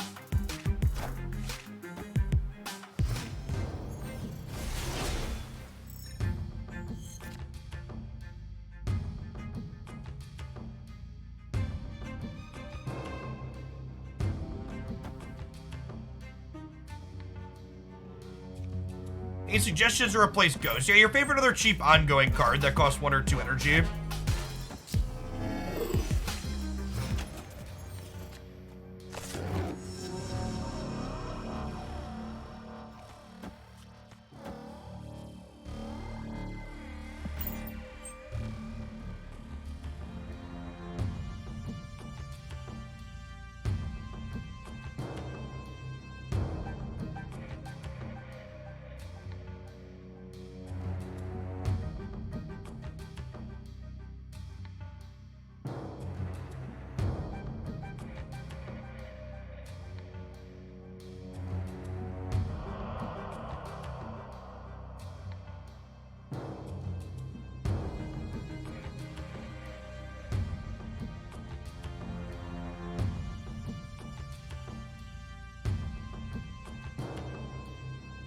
Hey, thanks, Michael. Good to have you hanging out.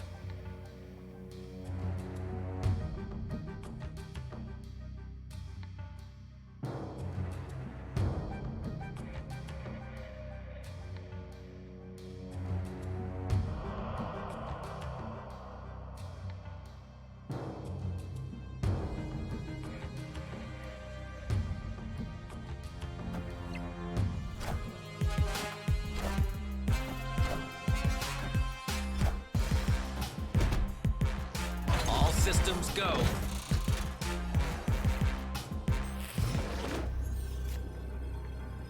That's a sentry.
Let's make a command for the end of the ads contract. I should have predicted that.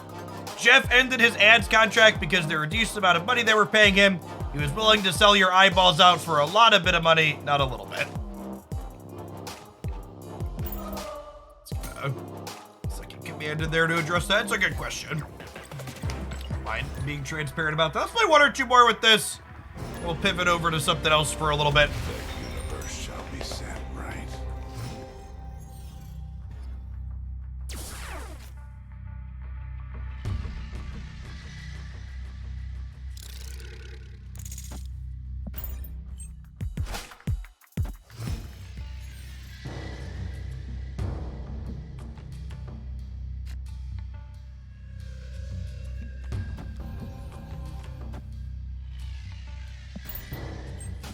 Ranko's World, thank you for the 21 months.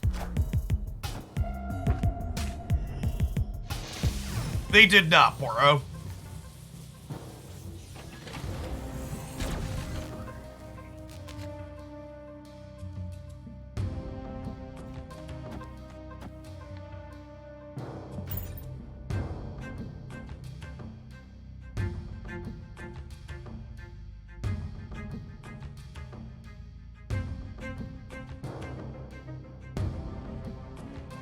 Our play's not great here.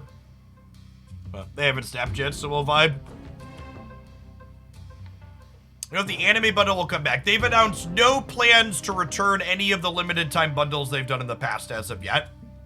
They have said they will eventually rerun cosmetics from the closed beta.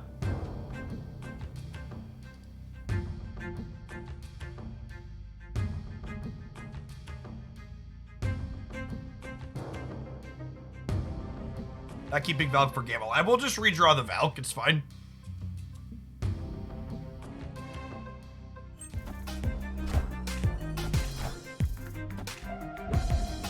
Sauron Sentinel.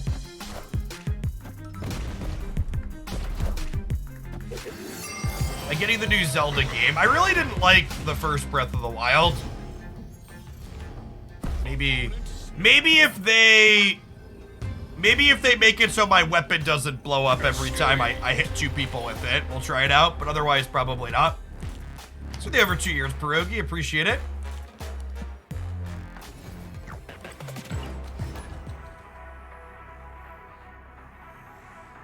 No, there is no confirmation that any of the releases in May will be permanently Series 5. Shall be set right. When they made that decision for Kang, they announced it very close to his release, so I imagine that same thing will happen again if that's going to be the case.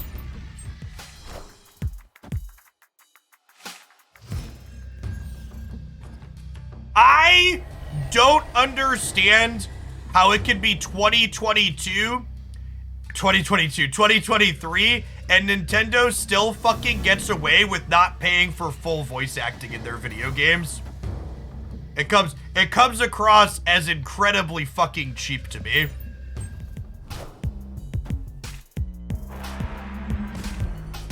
And it's a little thing. I know that doesn't bother some people, but my immersion experience whilst playing a video game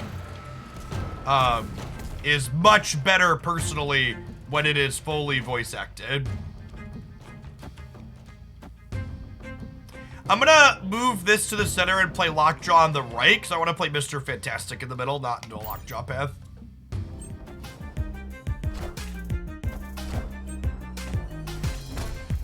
The noises are cute in Mario games. Yeah, maybe, but like, the Zelda game is just this weird, like, middle ground, where like, it was part voice acted and part not, which feels just cheap. Actually, I actually have the same complaint about Genshin Impact. Genshin Impact's almost more strange in that Genshin Impact fully voices their temporary time-limited content, but all their random side quests are just completely fucking unvoiced that are permanently in the game. It's such a weird decision to me.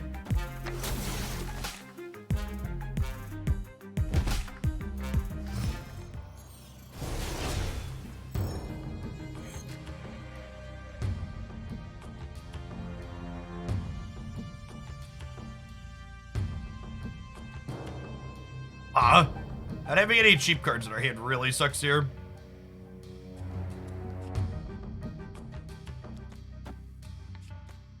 Guess we'll do this, but probably did here.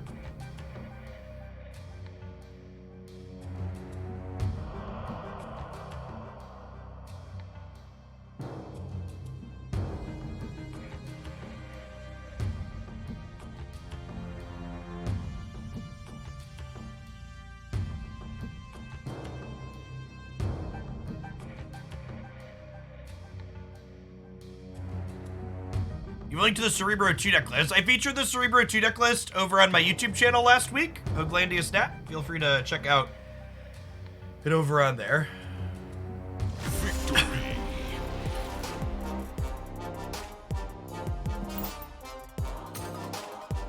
Video games tricking your child into advancing their reading. It's a good one.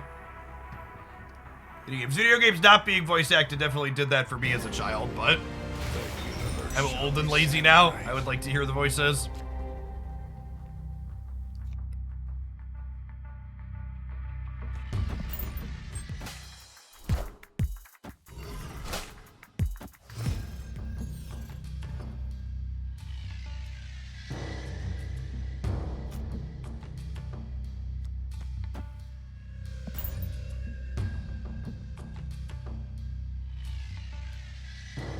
Any special reason behind Variety Week? Yeah, Marvel Snap desperately needs a balance patch.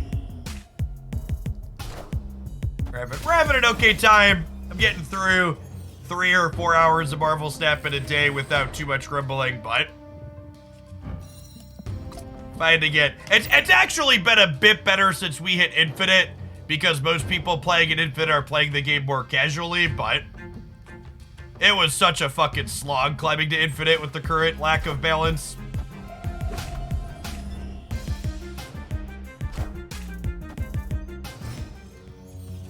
So, Second Dinner announced weekly changes starting next week. I don't remember what my opening hand was. I think it's a bunch of cheap cards I can play into here on 5, though. Let's do it.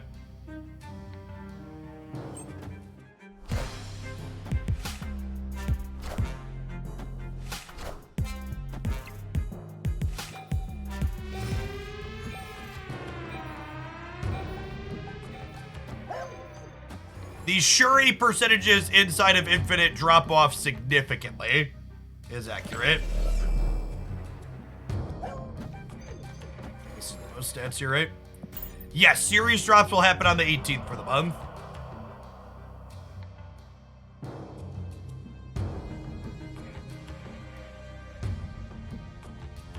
So we'll gain 6 more stats here up to 9, and then we'll gain another 6 up to 15 with the Spectrum and the Plunder Castle.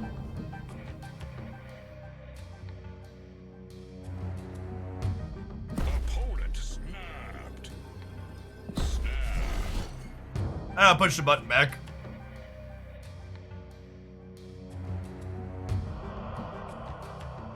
Casual queues in online games don't exist. Unranked is still people sweating just as much, in my experience.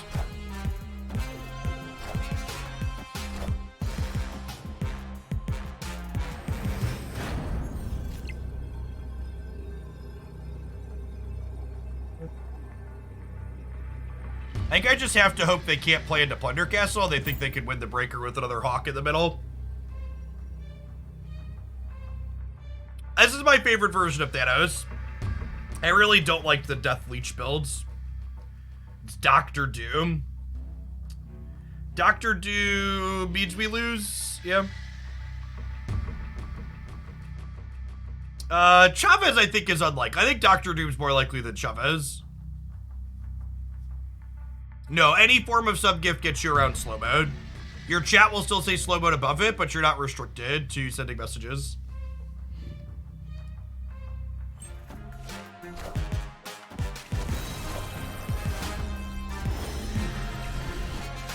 Close game.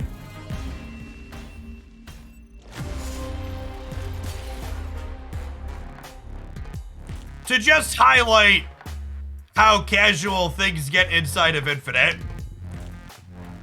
Looking at untapped data From 70 to 99, Shuri is 11%.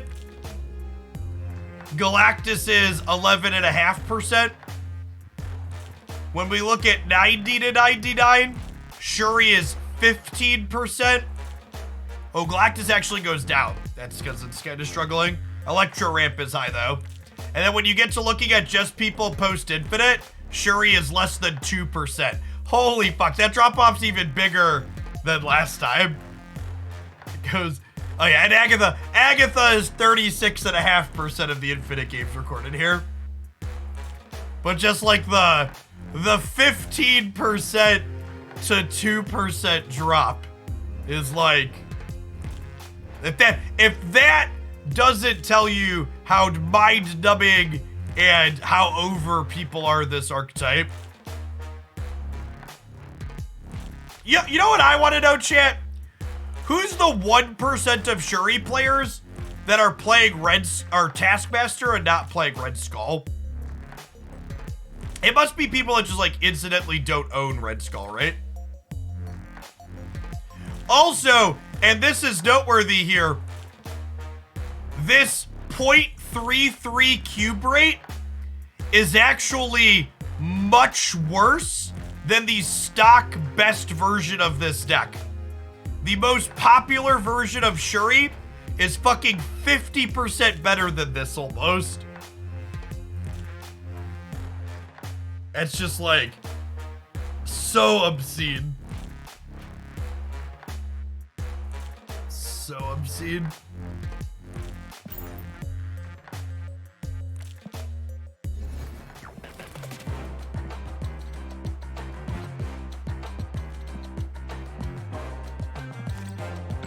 Let's play some Hitmonkey for a little bit.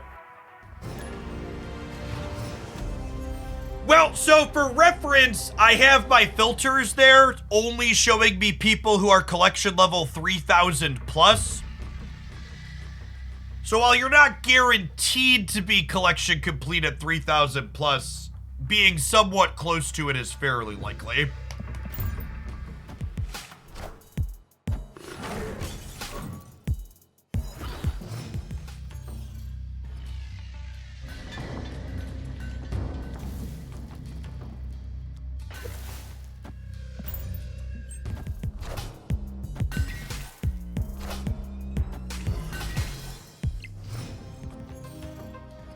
Yeah, I think this deck's a fine choice.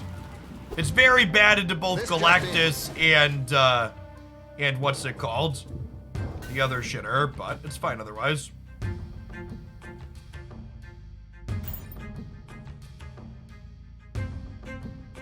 Sorry, I said collection complete. I meant series 3 complete, Lucas. I'm missing 14 pull 3 cards at just over 3,000. Okay. You like this version over the Darkhawk version? I don't know.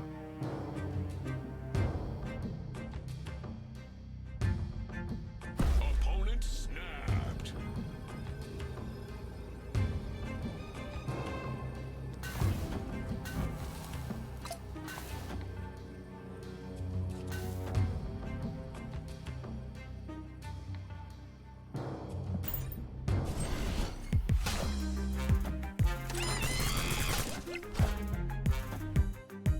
Oh, they got my Hitmonkey off the Bugle and they have their own.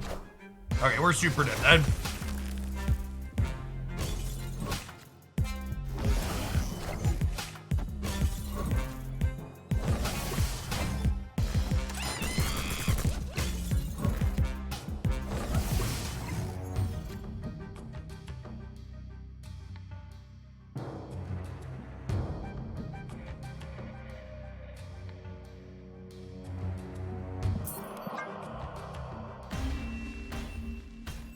Escaped.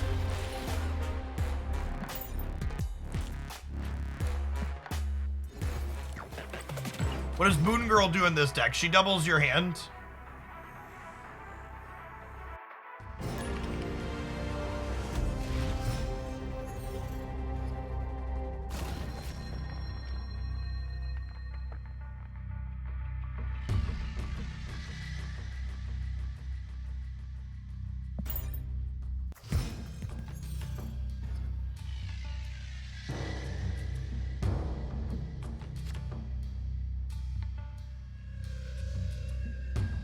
I just want you to know, chat, every time I see Bar Sinister, I shed a fucking tear because Kitty Pride is not with us.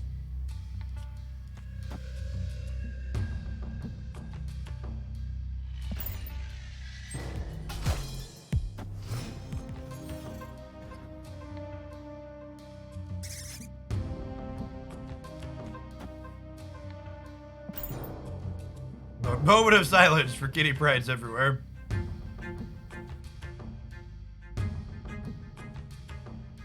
I think it's weird that they haven't given any updates. Updates on what? Yeah, I think if Diablo 4 is something I'm playing, we'll probably try a little bit of it on stream and see what metrics are like.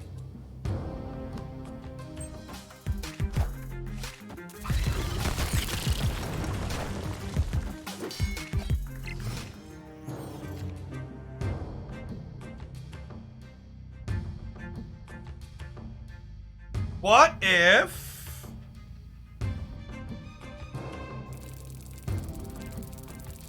Wasp into Hitmonkey into Beast?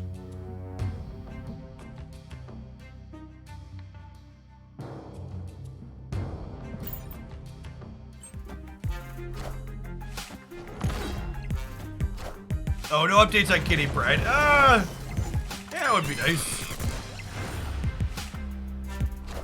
So then this monkey is 10. And then they both come back to my hand.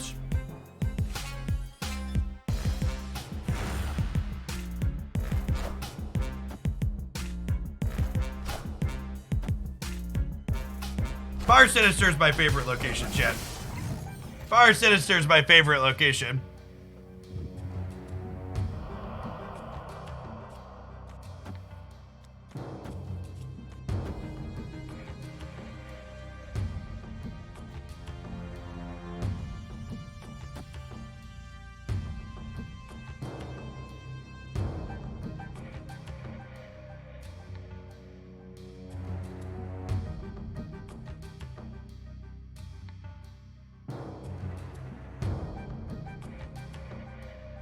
So we're gonna eat all of these, and then this is gonna be big, and then this bounces these.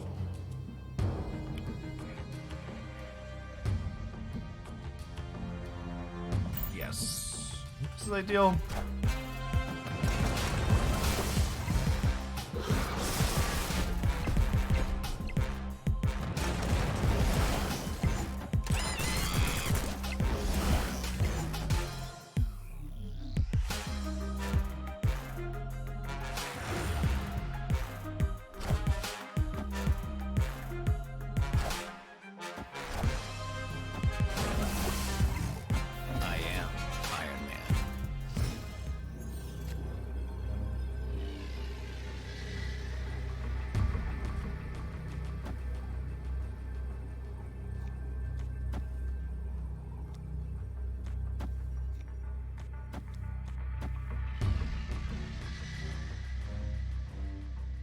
This work?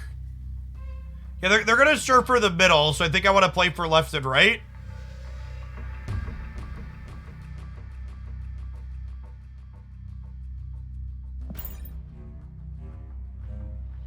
Want to swap the Hitmonkeys? Yeah, I guess that's fair. I'm not gonna be big enough over here.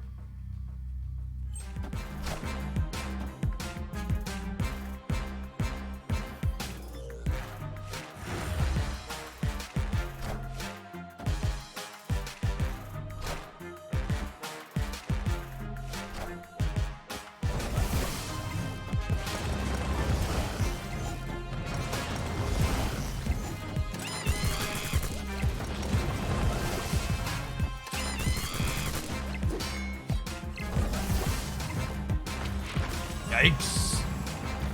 I am Iron Man. Yeah, they had the nuts. Ooh.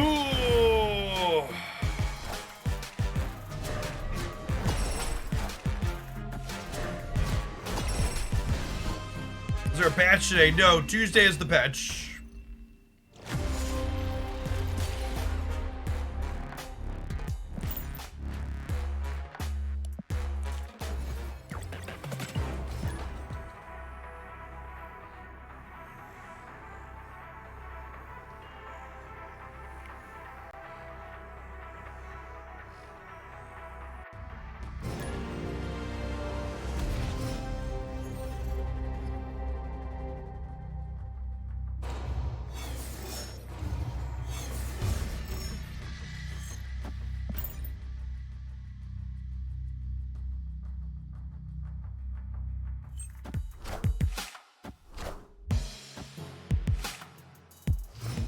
Yeah, no OTA updates today.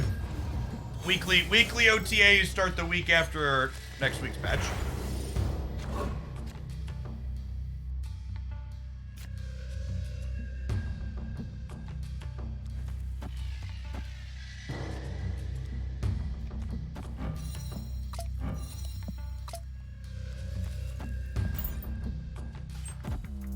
What do you suggest for not having Mysterio for this deck? I don't think Hitmonkey is playable without Mysterio. I think you need to use your free Series 3 card for it.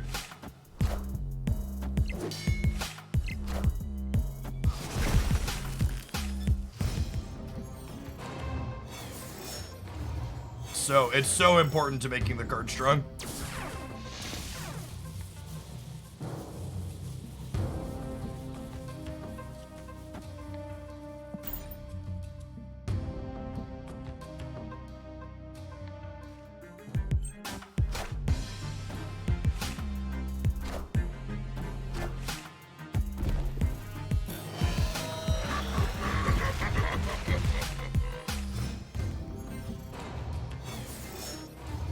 Like to draw Hitmonkey or She-Hulk this turn.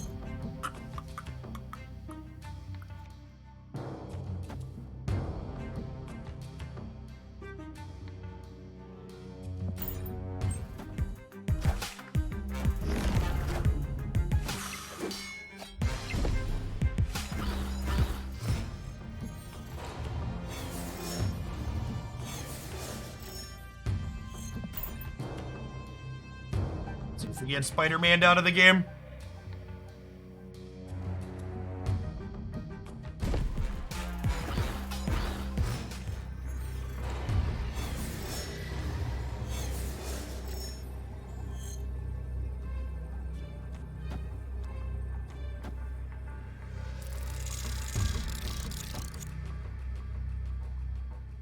I think I want to put the most stats possible into the middle.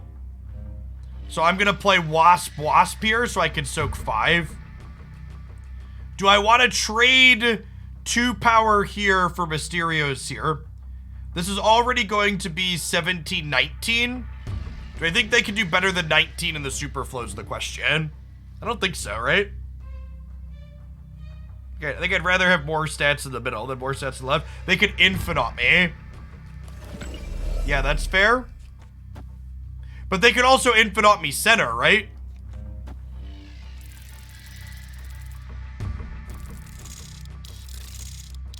Hitmonkey has more stats than She-Hulk. No, Hitmonkey's 8. Yeah, we're just dead to infinite. I don't think infinite's likely.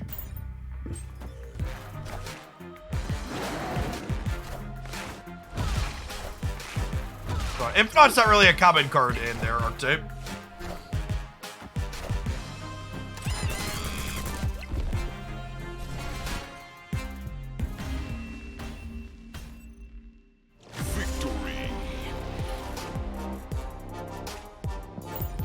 Bum, bum, bum.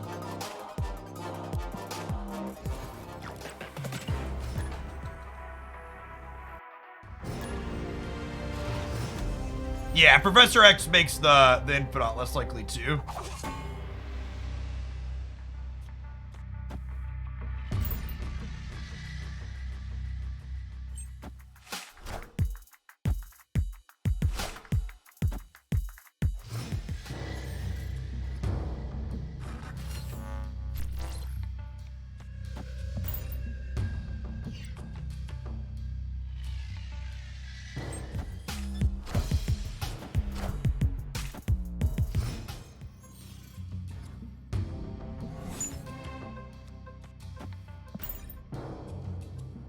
My Professor X Thanos deck has been running infinite for Leech enjoyers. That's gross.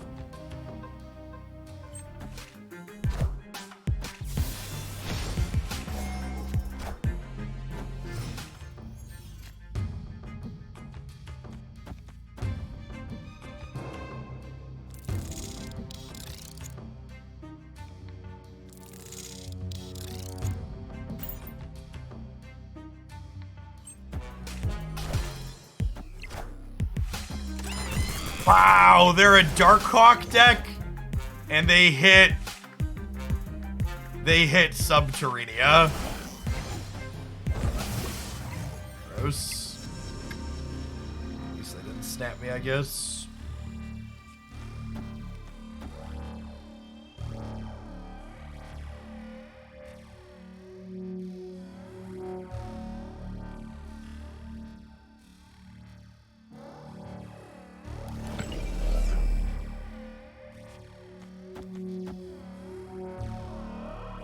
I feel like I want to play out something here in the event that they... Is it crazy to fill the board here, actually?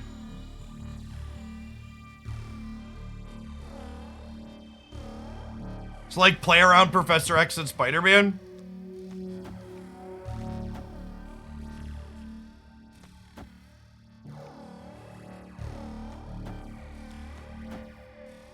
Let's do this, then we'll play a demon on the right next turn.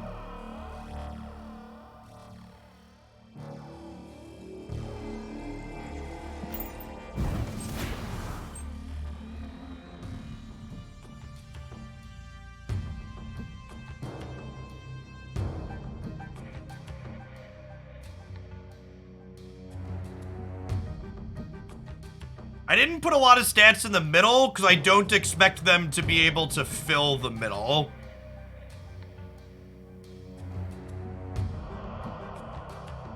Thought you didn't like She-Hulk with this. I never said that. I said She-Hulk's felt awkward at times, but she's also just a generically powerful card. So having two generically powerful game plans, even if they're a little awkward with each other, is fine.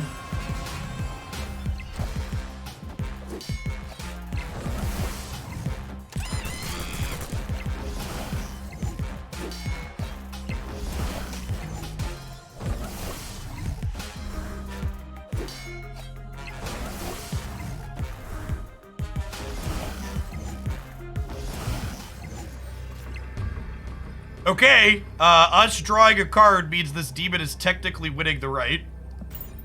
And we're technically plus 14 on the left, right?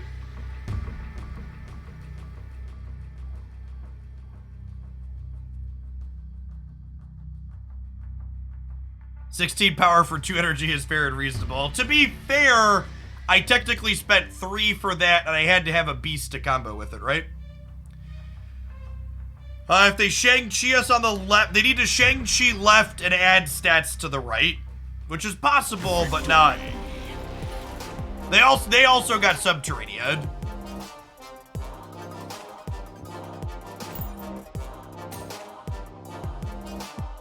I don't know if that one's going on YouTube. I think I have deck highlights teed up every day between now and the day we're supposed to get the patch. 2, 3, I have 4 days. Maybe. I don't know if I'm gonna actually post a video for a deck highlight on the 18th because we'll have a patch reaction that day, hopefully. We'll see. I might still just do double video day. When I post a deck highlight on a patch notes day, usually the deck highlight performs poorly.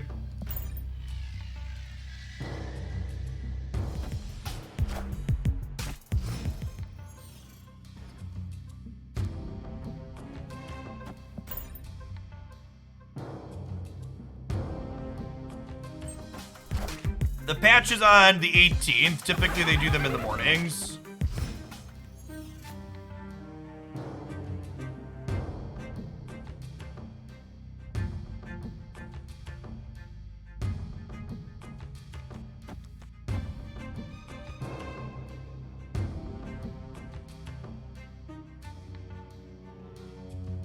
What if I do this, and then we Moon Girl copy the 6 power Carnage? Seems fun.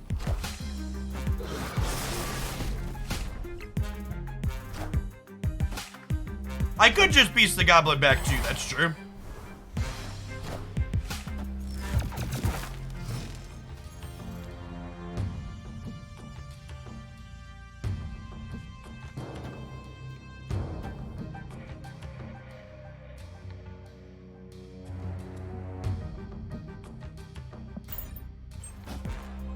Friendly neighborhood Spider-Man here.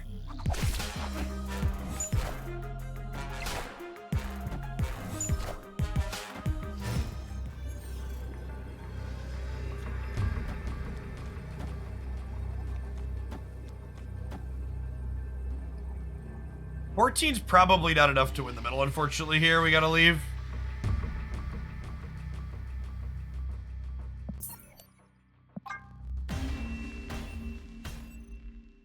Escape. Finally broke 60k channel points. Well on your way to Beverly Shills. Thanks for hanging out for all these months, Bakes. Slow and steady.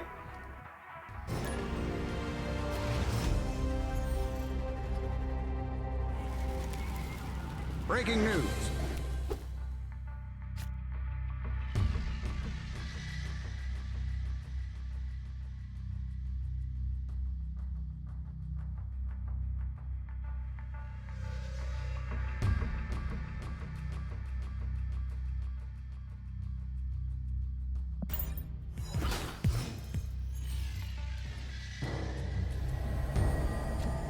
You think Hitmonkey or Darkhawk style bounce is more your style? I mean, the Darkhawk bounce decks want to play Hitmonkey now.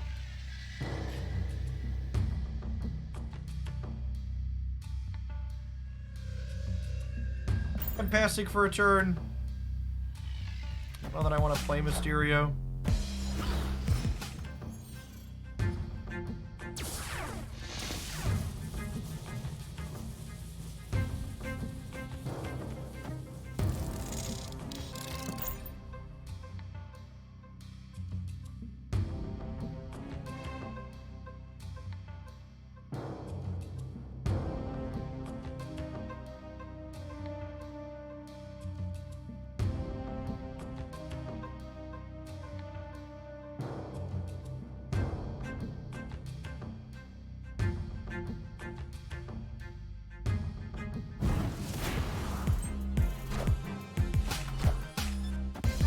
Gamma Lab's always a little bit of a gamble in this current format because there's just so many Shang-Chi decks. We'll see what kind of Angela deck they are. Zabu, definitely a Shang-Chi deck. Our deck doesn't have any counterplay against Shang-Chi. Oh yeah, the Sarah made Shang-Chi likely too. I forgot we got that from them.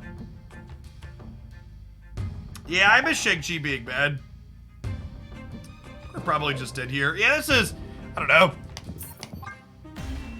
I try one or two more with this, but the more I've played this version of the Hitmonkey deck, the less I've liked it.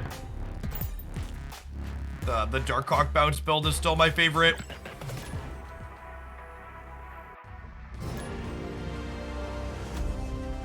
You just completed Series 3. Is it ideal to save reserves for the next series drops? Technically, but also, You'll get back to Series 3 complete really quickly, especially with the fact that you get a free one every single month now too. I think the better reason to save reserves is if you're not interested in any of the current Series 4 cards, but you want some of the Series 4 cards that are downgrading. I think is a better reason to chill.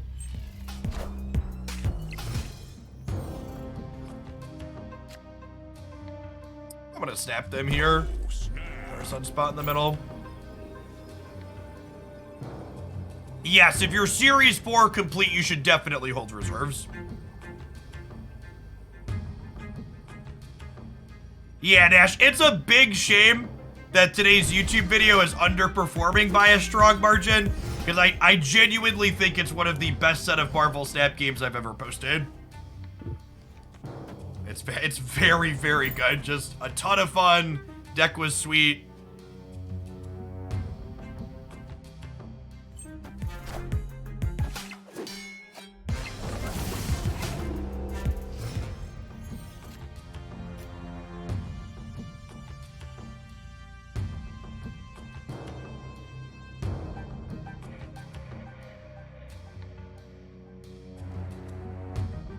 Hey, Immortal, thank you for the over 5 years. Welcome back.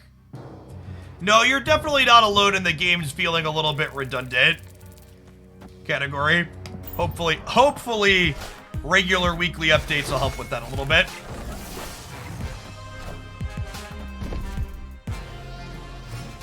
Thanks for chilling for over 5 years, Immortal. Good to have you back.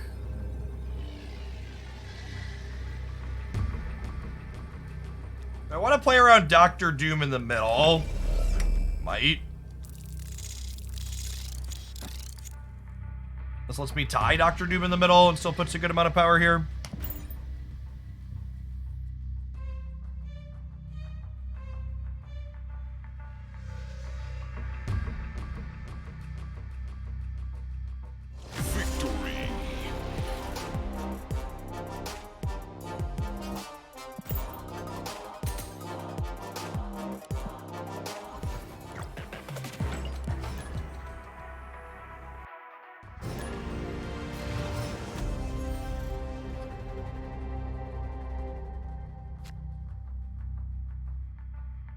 You could clickbait up the title a little bit because the highlight makes the deck look cracked. Yeah, but it's not actually cracked. I don't enjoy lying to people. MK Lean, thank you for the 2/3 of a year. You should. I want people to know that when I post a deck saying it's insane or a best deck, that you could believe and trust me with that evaluation.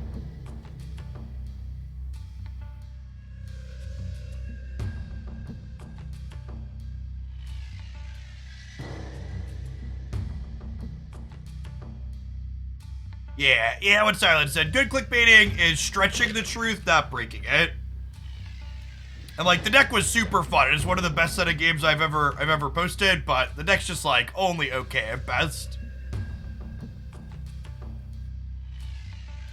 I think I'm just passing. This could be like a Wasp Carnage, I don't know.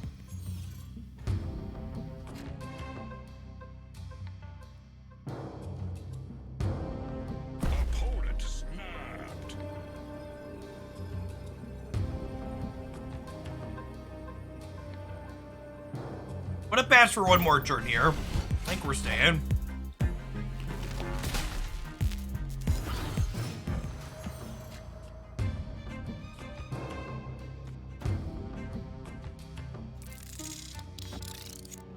Okay. And then next turn, we get to go Beast this back, Carnage the middle. Probably doesn't matter because we're getting Sandman or Galactus, but our draw's sweet.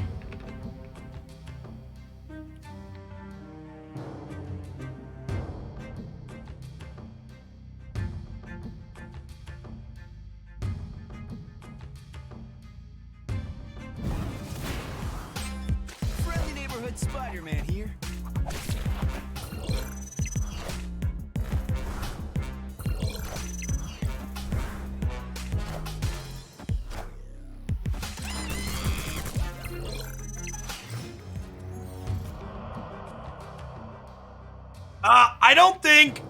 I think Snap's slated release schedule has the potential to be quite good, but they need to do more regular balance passes.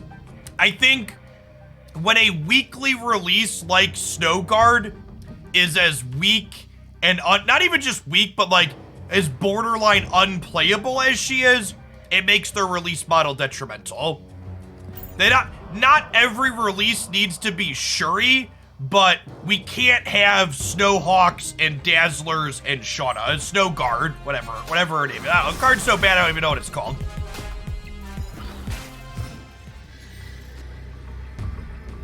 So I don't think their release cycle is inherently bad so much as their release cycle means that they need to care more about those details. Or pay more attention to them. This could be a 6 drop. This is 13 total power here. What if they set up Dr. Doom into Odin? They probably would have just done that here though, right? I don't know, give me my cubes.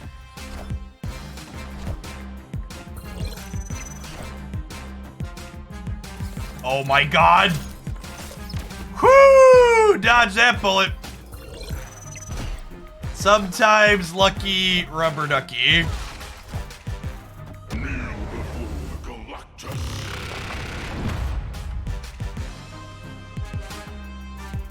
Didn't matter, chat. We were winning anyways.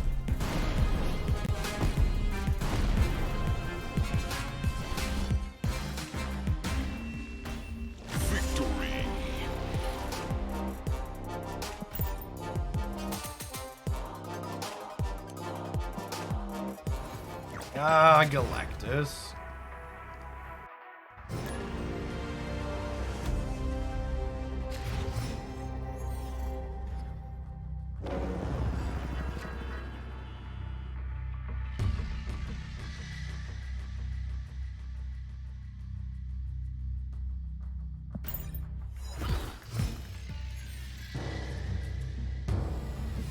Yeah, I am inclined to agree with that, Zeptos. Their model is good and refreshing, and the power level of new cards is shy of ideal.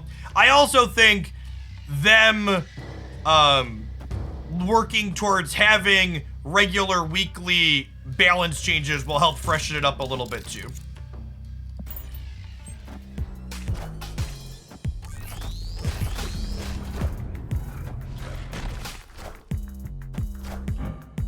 Dan hit molds.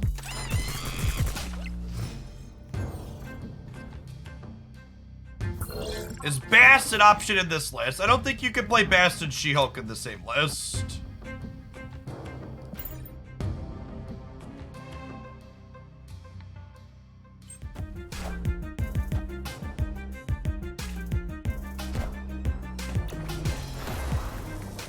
Ella Reed.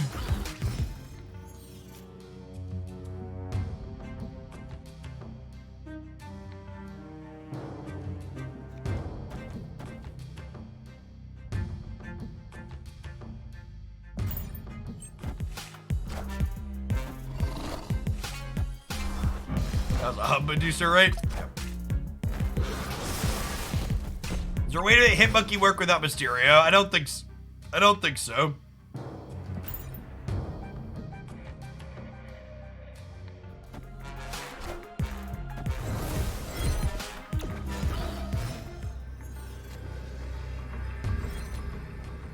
Okay, so they have priority here, which is good for us.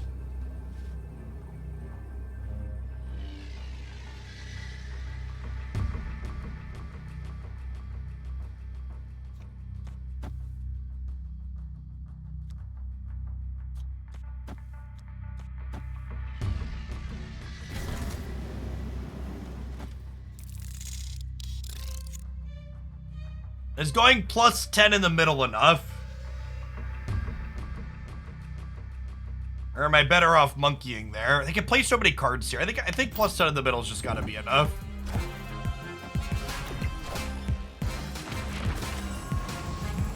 Ronin against the Hit Monkey deck. Yeah, you let me know. You let me know how that one's working out for you, friendo.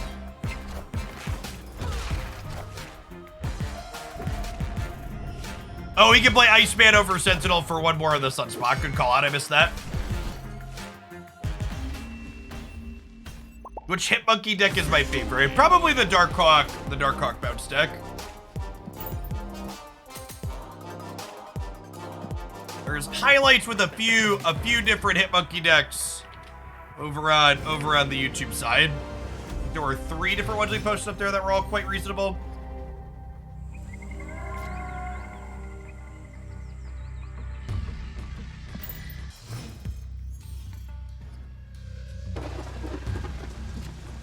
Any tips for playing this deck? Yeah, you gotta make sure you keep track of your hand size. You don't want to get caught up against your hand size limit with Moon Girl or Beast if you can avoid it.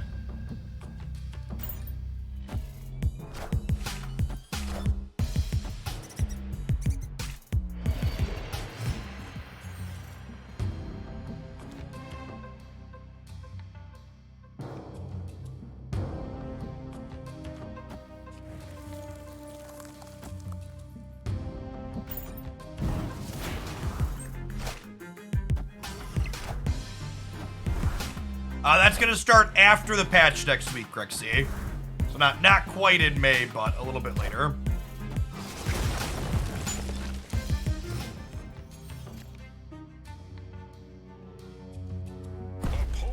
I think batch releases are boring and have been done in basically every other game ever, and I'm glad that Marvel Snap is trying to work outside that box.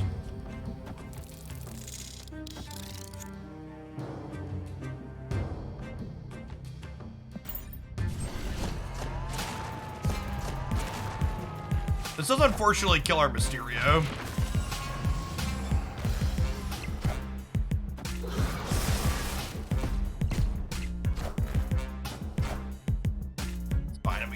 that into the quantum tunnel.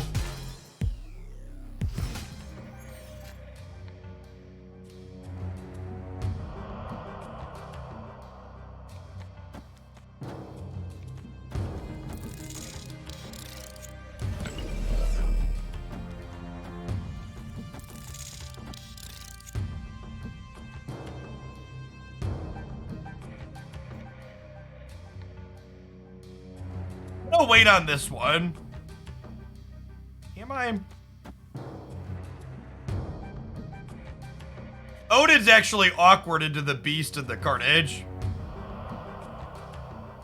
Actually, what if I Odin here, and then this picks all these back up?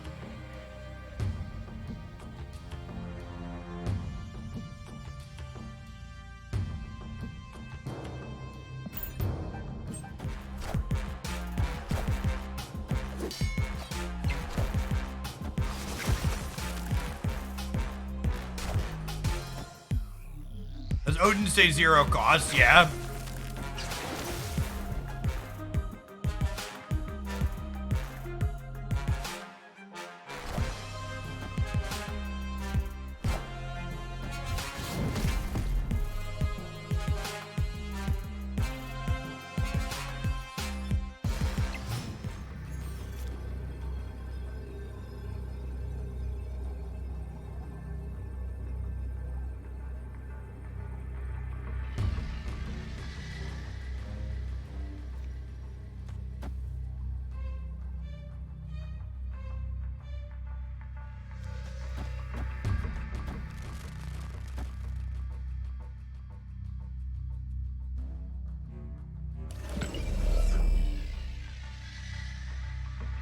Hit monkey out of the quantum tunnel, yeah.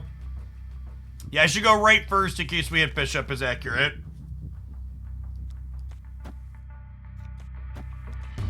don't know if this is enough to win there. I'm only going to 12 on the left.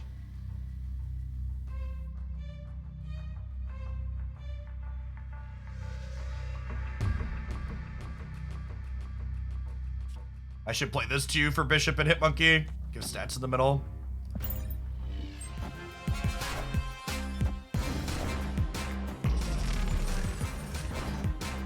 Oh, I forgot they also had a free 6 drop.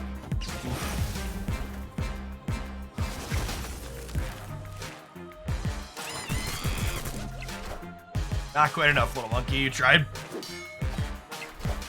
Yeah, with the beast and the carnage, the Odin actually ended up being kind of awkward, huh? The quantum tunnel too.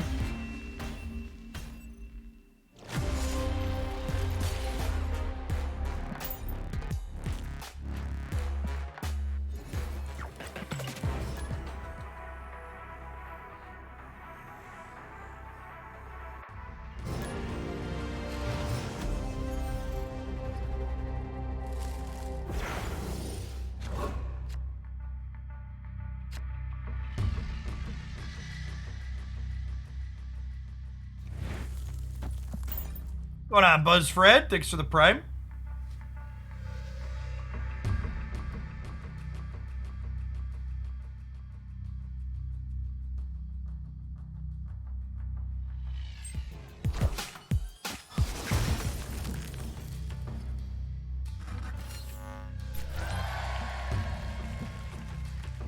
Pass here on 2. We want to hold our Mysterio for later to work with Hitmonkey and Bishop.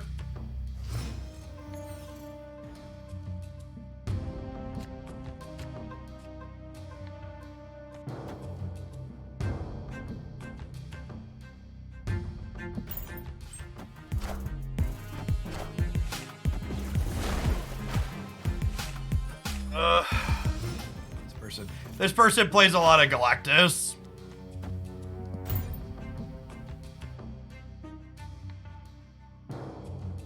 Could also be Sandman. Both the ramp decks are bad for the Hitmonkey decks. Orc Meat, thanks for the 5 months. Appreciate it.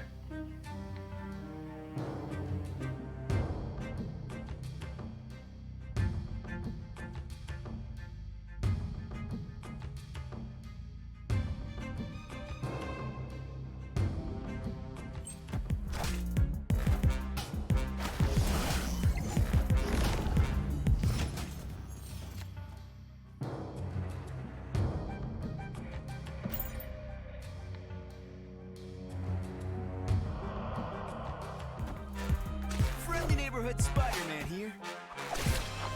All systems go. It's a fun game. See, there's just like, there's already so many cards that hurt this kind of deck. I don't know why we need Sandman and Leech on top of it, right? Like, those cards aren't necessary for counterplay to exist for what we're doing. There's like so many other things that shove us in a trash can already. Like, I don't know why these one card they auto beat us need to also exist on top of it.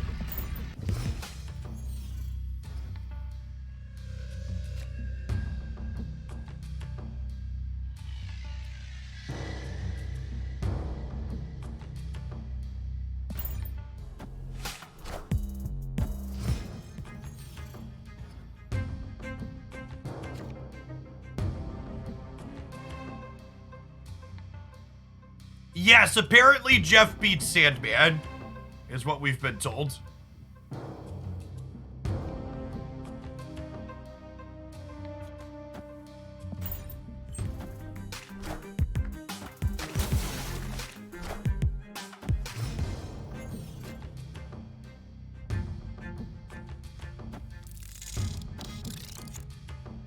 Now that I have enough room in my hand,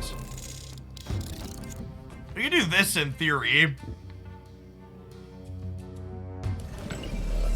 Also do this, I guess. Let's do this.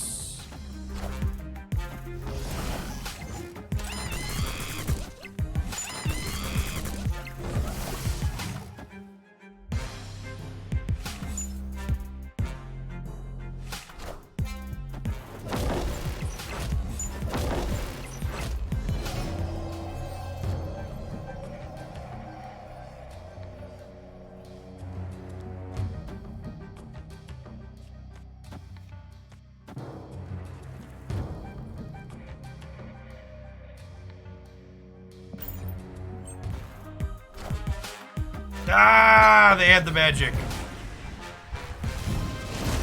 Today's YouTube deck is legendary. It's really, really fun. Glad you enjoyed it, Mohinder.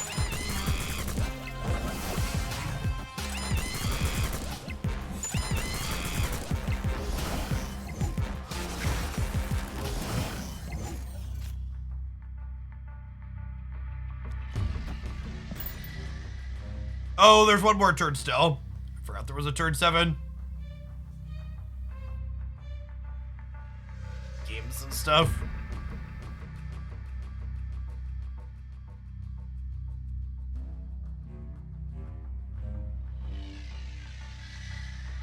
I think Hitmonkey and Hitmonkey decks are everything that's good and sweet about Marvel Snap. They give you lots of interesting, complex sequencing decisions. There's lots of different resources you have to keep track of.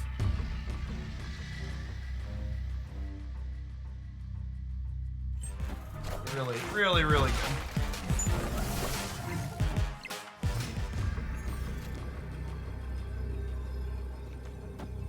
Alright, come and get me, Valkyrie and Iron Man. I'm giving you a cube.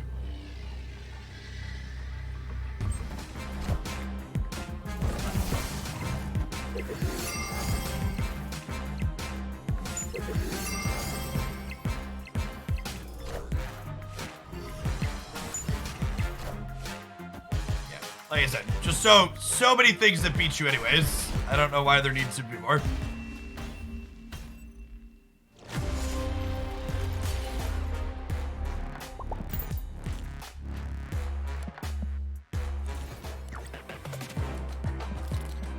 I think I'm over this particular build. I'm kind of like medium on Hitmonkey decks in general right now because I really just want to play Kitty Pride with most of the Hitmonkey decks that we're playing. So I feel like I'm playing a bunch of decks that are just like missing their 12th card because she's currently not unreleased.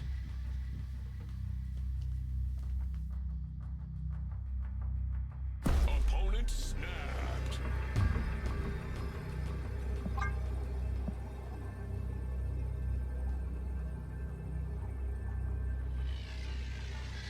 Kitty did nothing wrong. I mean, Kitty did a lot wrong. She,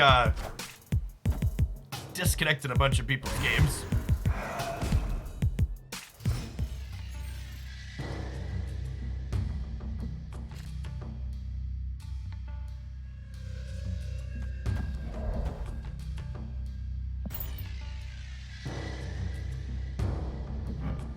May or may not use the Hawk to let us get into Death's Domain. Is Kitty fun level worth 6,000 tokens? I think Kitty's going to be a great Series 5 pickup. She's not just fun, I think she's incredibly powerful. I'm also curious to see what kind of compensation they do, though. I'm kind of full copia, just like hoping they, I'm kind of just hoping they just like give everybody a copy for free.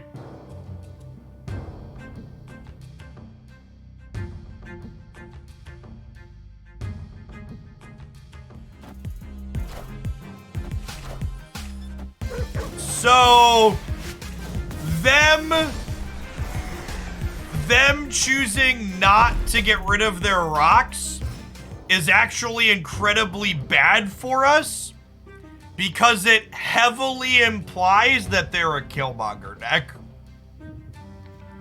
And most of the good Thanos decks are Killmonger decks right now, but there's the added implication there for sure.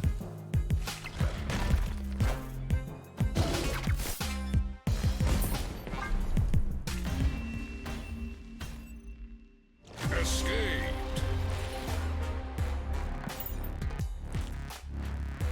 Fun and interesting game.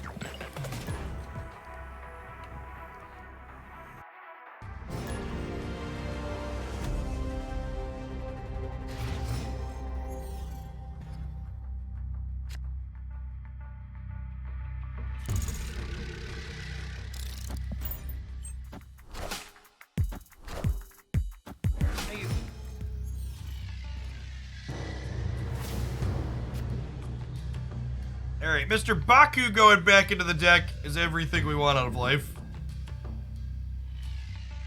Ebony Maw is bad news bears for us. That heavily implies they're an Electro deck. Electro Sandman is the most common Ebony Maw deck.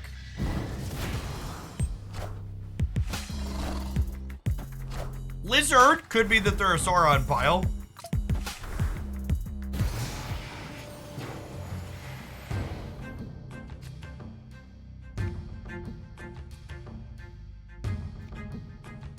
Snowguard doesn't actually disable locations until the following turn.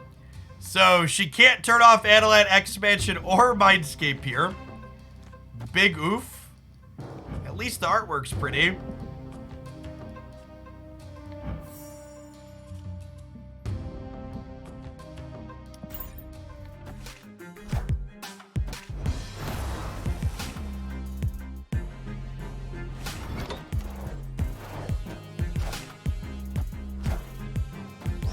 Trigger Mindscape now. Also doesn't work that way.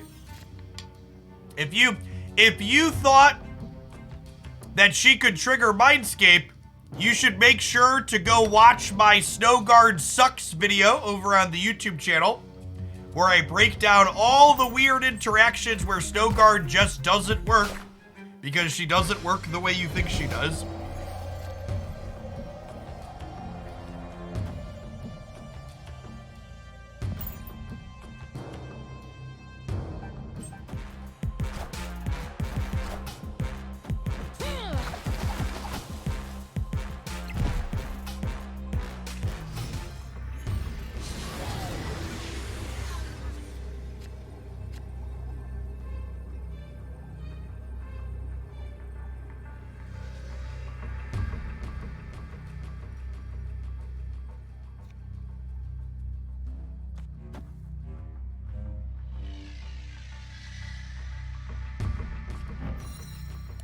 All right, we arrow here, and then Baku jumps out and triggers Dazzler.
Damn it, Squirrel Girl.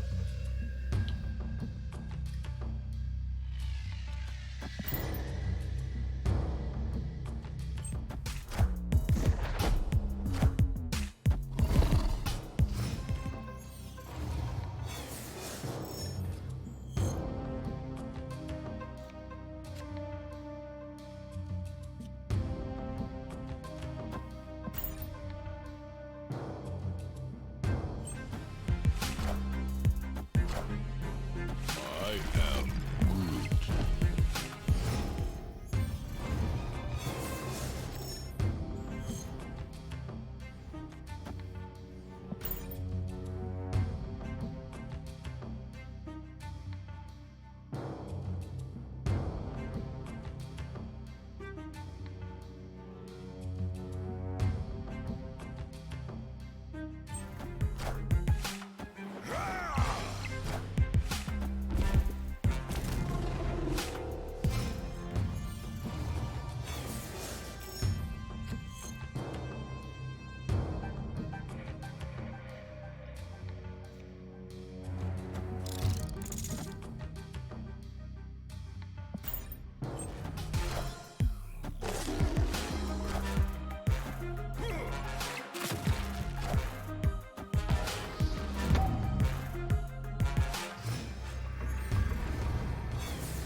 Huh?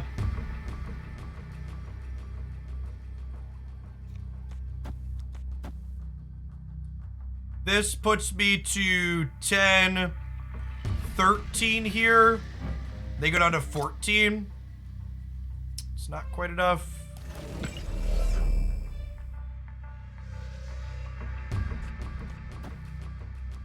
If I do this, this puts me to 13, 16, 19 over here. There's some permutations where this wins the game. This is not one of them, unfortunately.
Yes, the tracker above my head is the untapped tracker. You cannot drop below 100 now. It's why there's so many people playing bad and worse decks inside of Infinite, because you can't fall out of it.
A little short, right?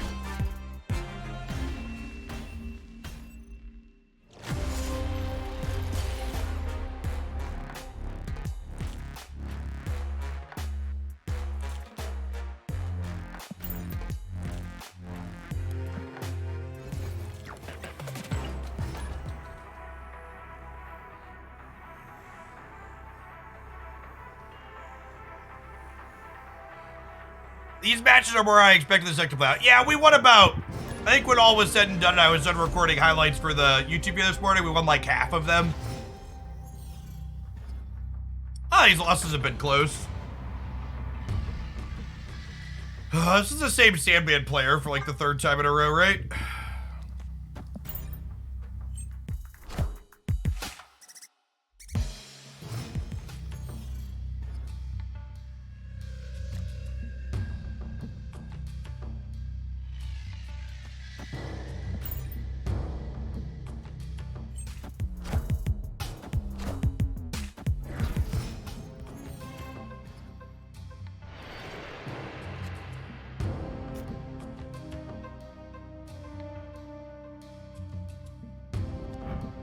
I don't even want to play this because I want to be able to copy Khazar next turn.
Lose the dino here, right?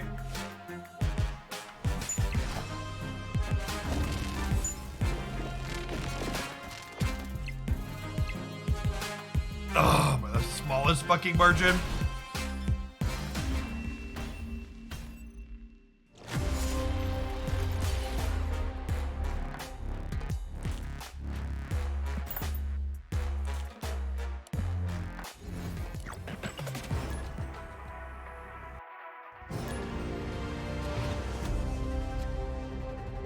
How good is Dazzler? Unplayable. Actually atrocious.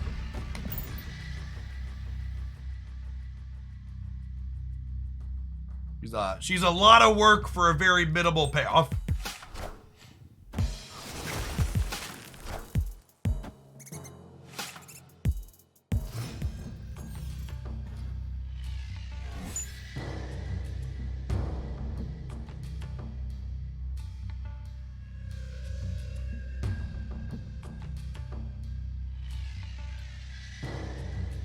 All right, Viper, I believe.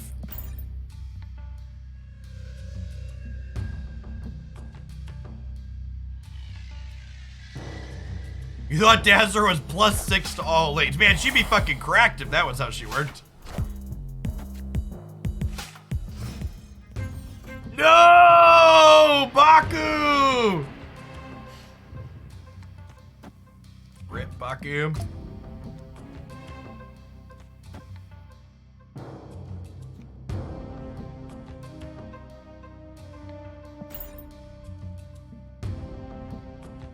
Okay, we're gonna get to use Snow Guard to give them a -2 ninja and lock up the Shadowlands.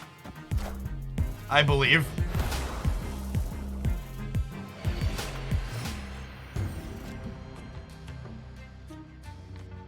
Now, look at how busted this is gonna be.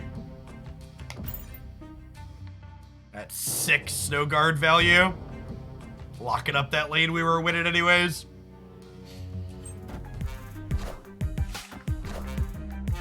Wind, aid my hand.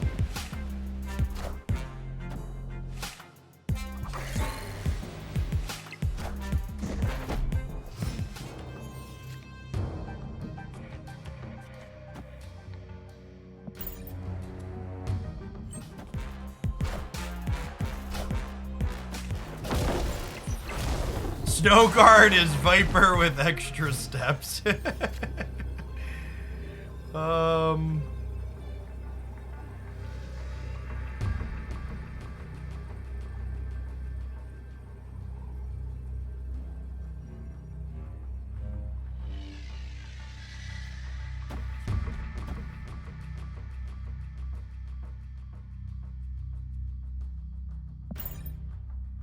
YOLO. Victory. They might have Doctor Doom. We're beating Doctor Doom though, right? Because they're only going to 13 here, and I'd be going to 3 plus 8, 11. I'd be going to 15. So if they doomed, I'd win here and here, and they'd win, right?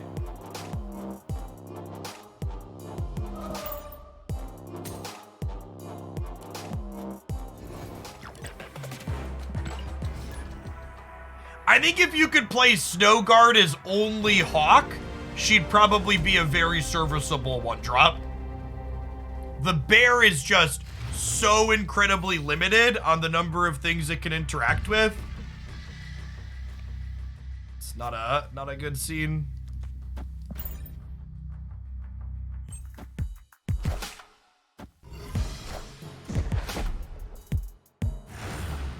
You could pick her mode. If you could pick her mode, she'd be quite good too, because it should always be the Hawk.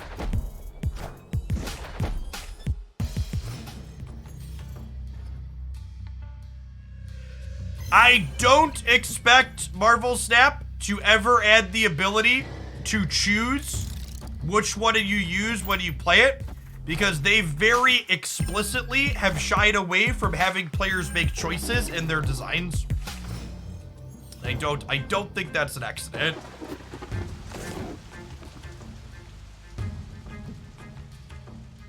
I mean, if you're gonna twist my arm.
I think this is right.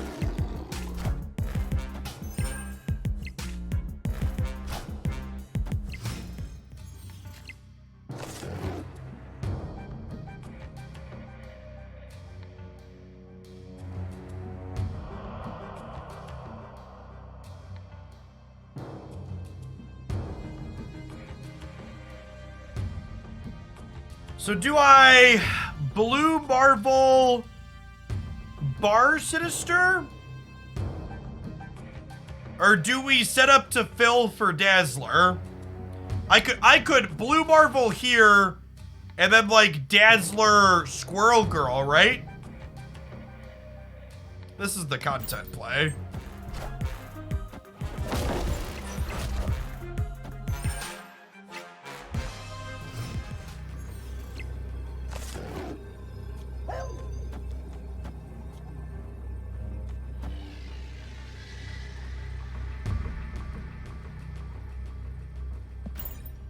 They have Shang-Chi for the middle. Chat, my mama didn't raise no coward.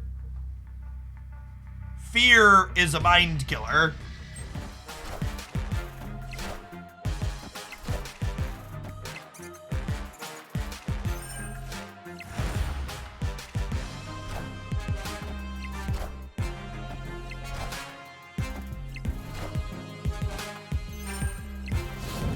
My mind has been slain.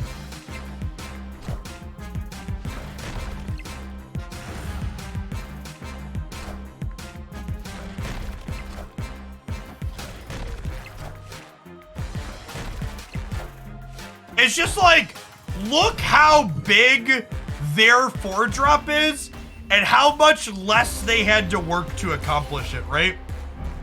Just like easily disrupted only gets to 10, not easily disrupted, play with other cards that disrupt your opponents, gets up to bigger than 10 quite frequently.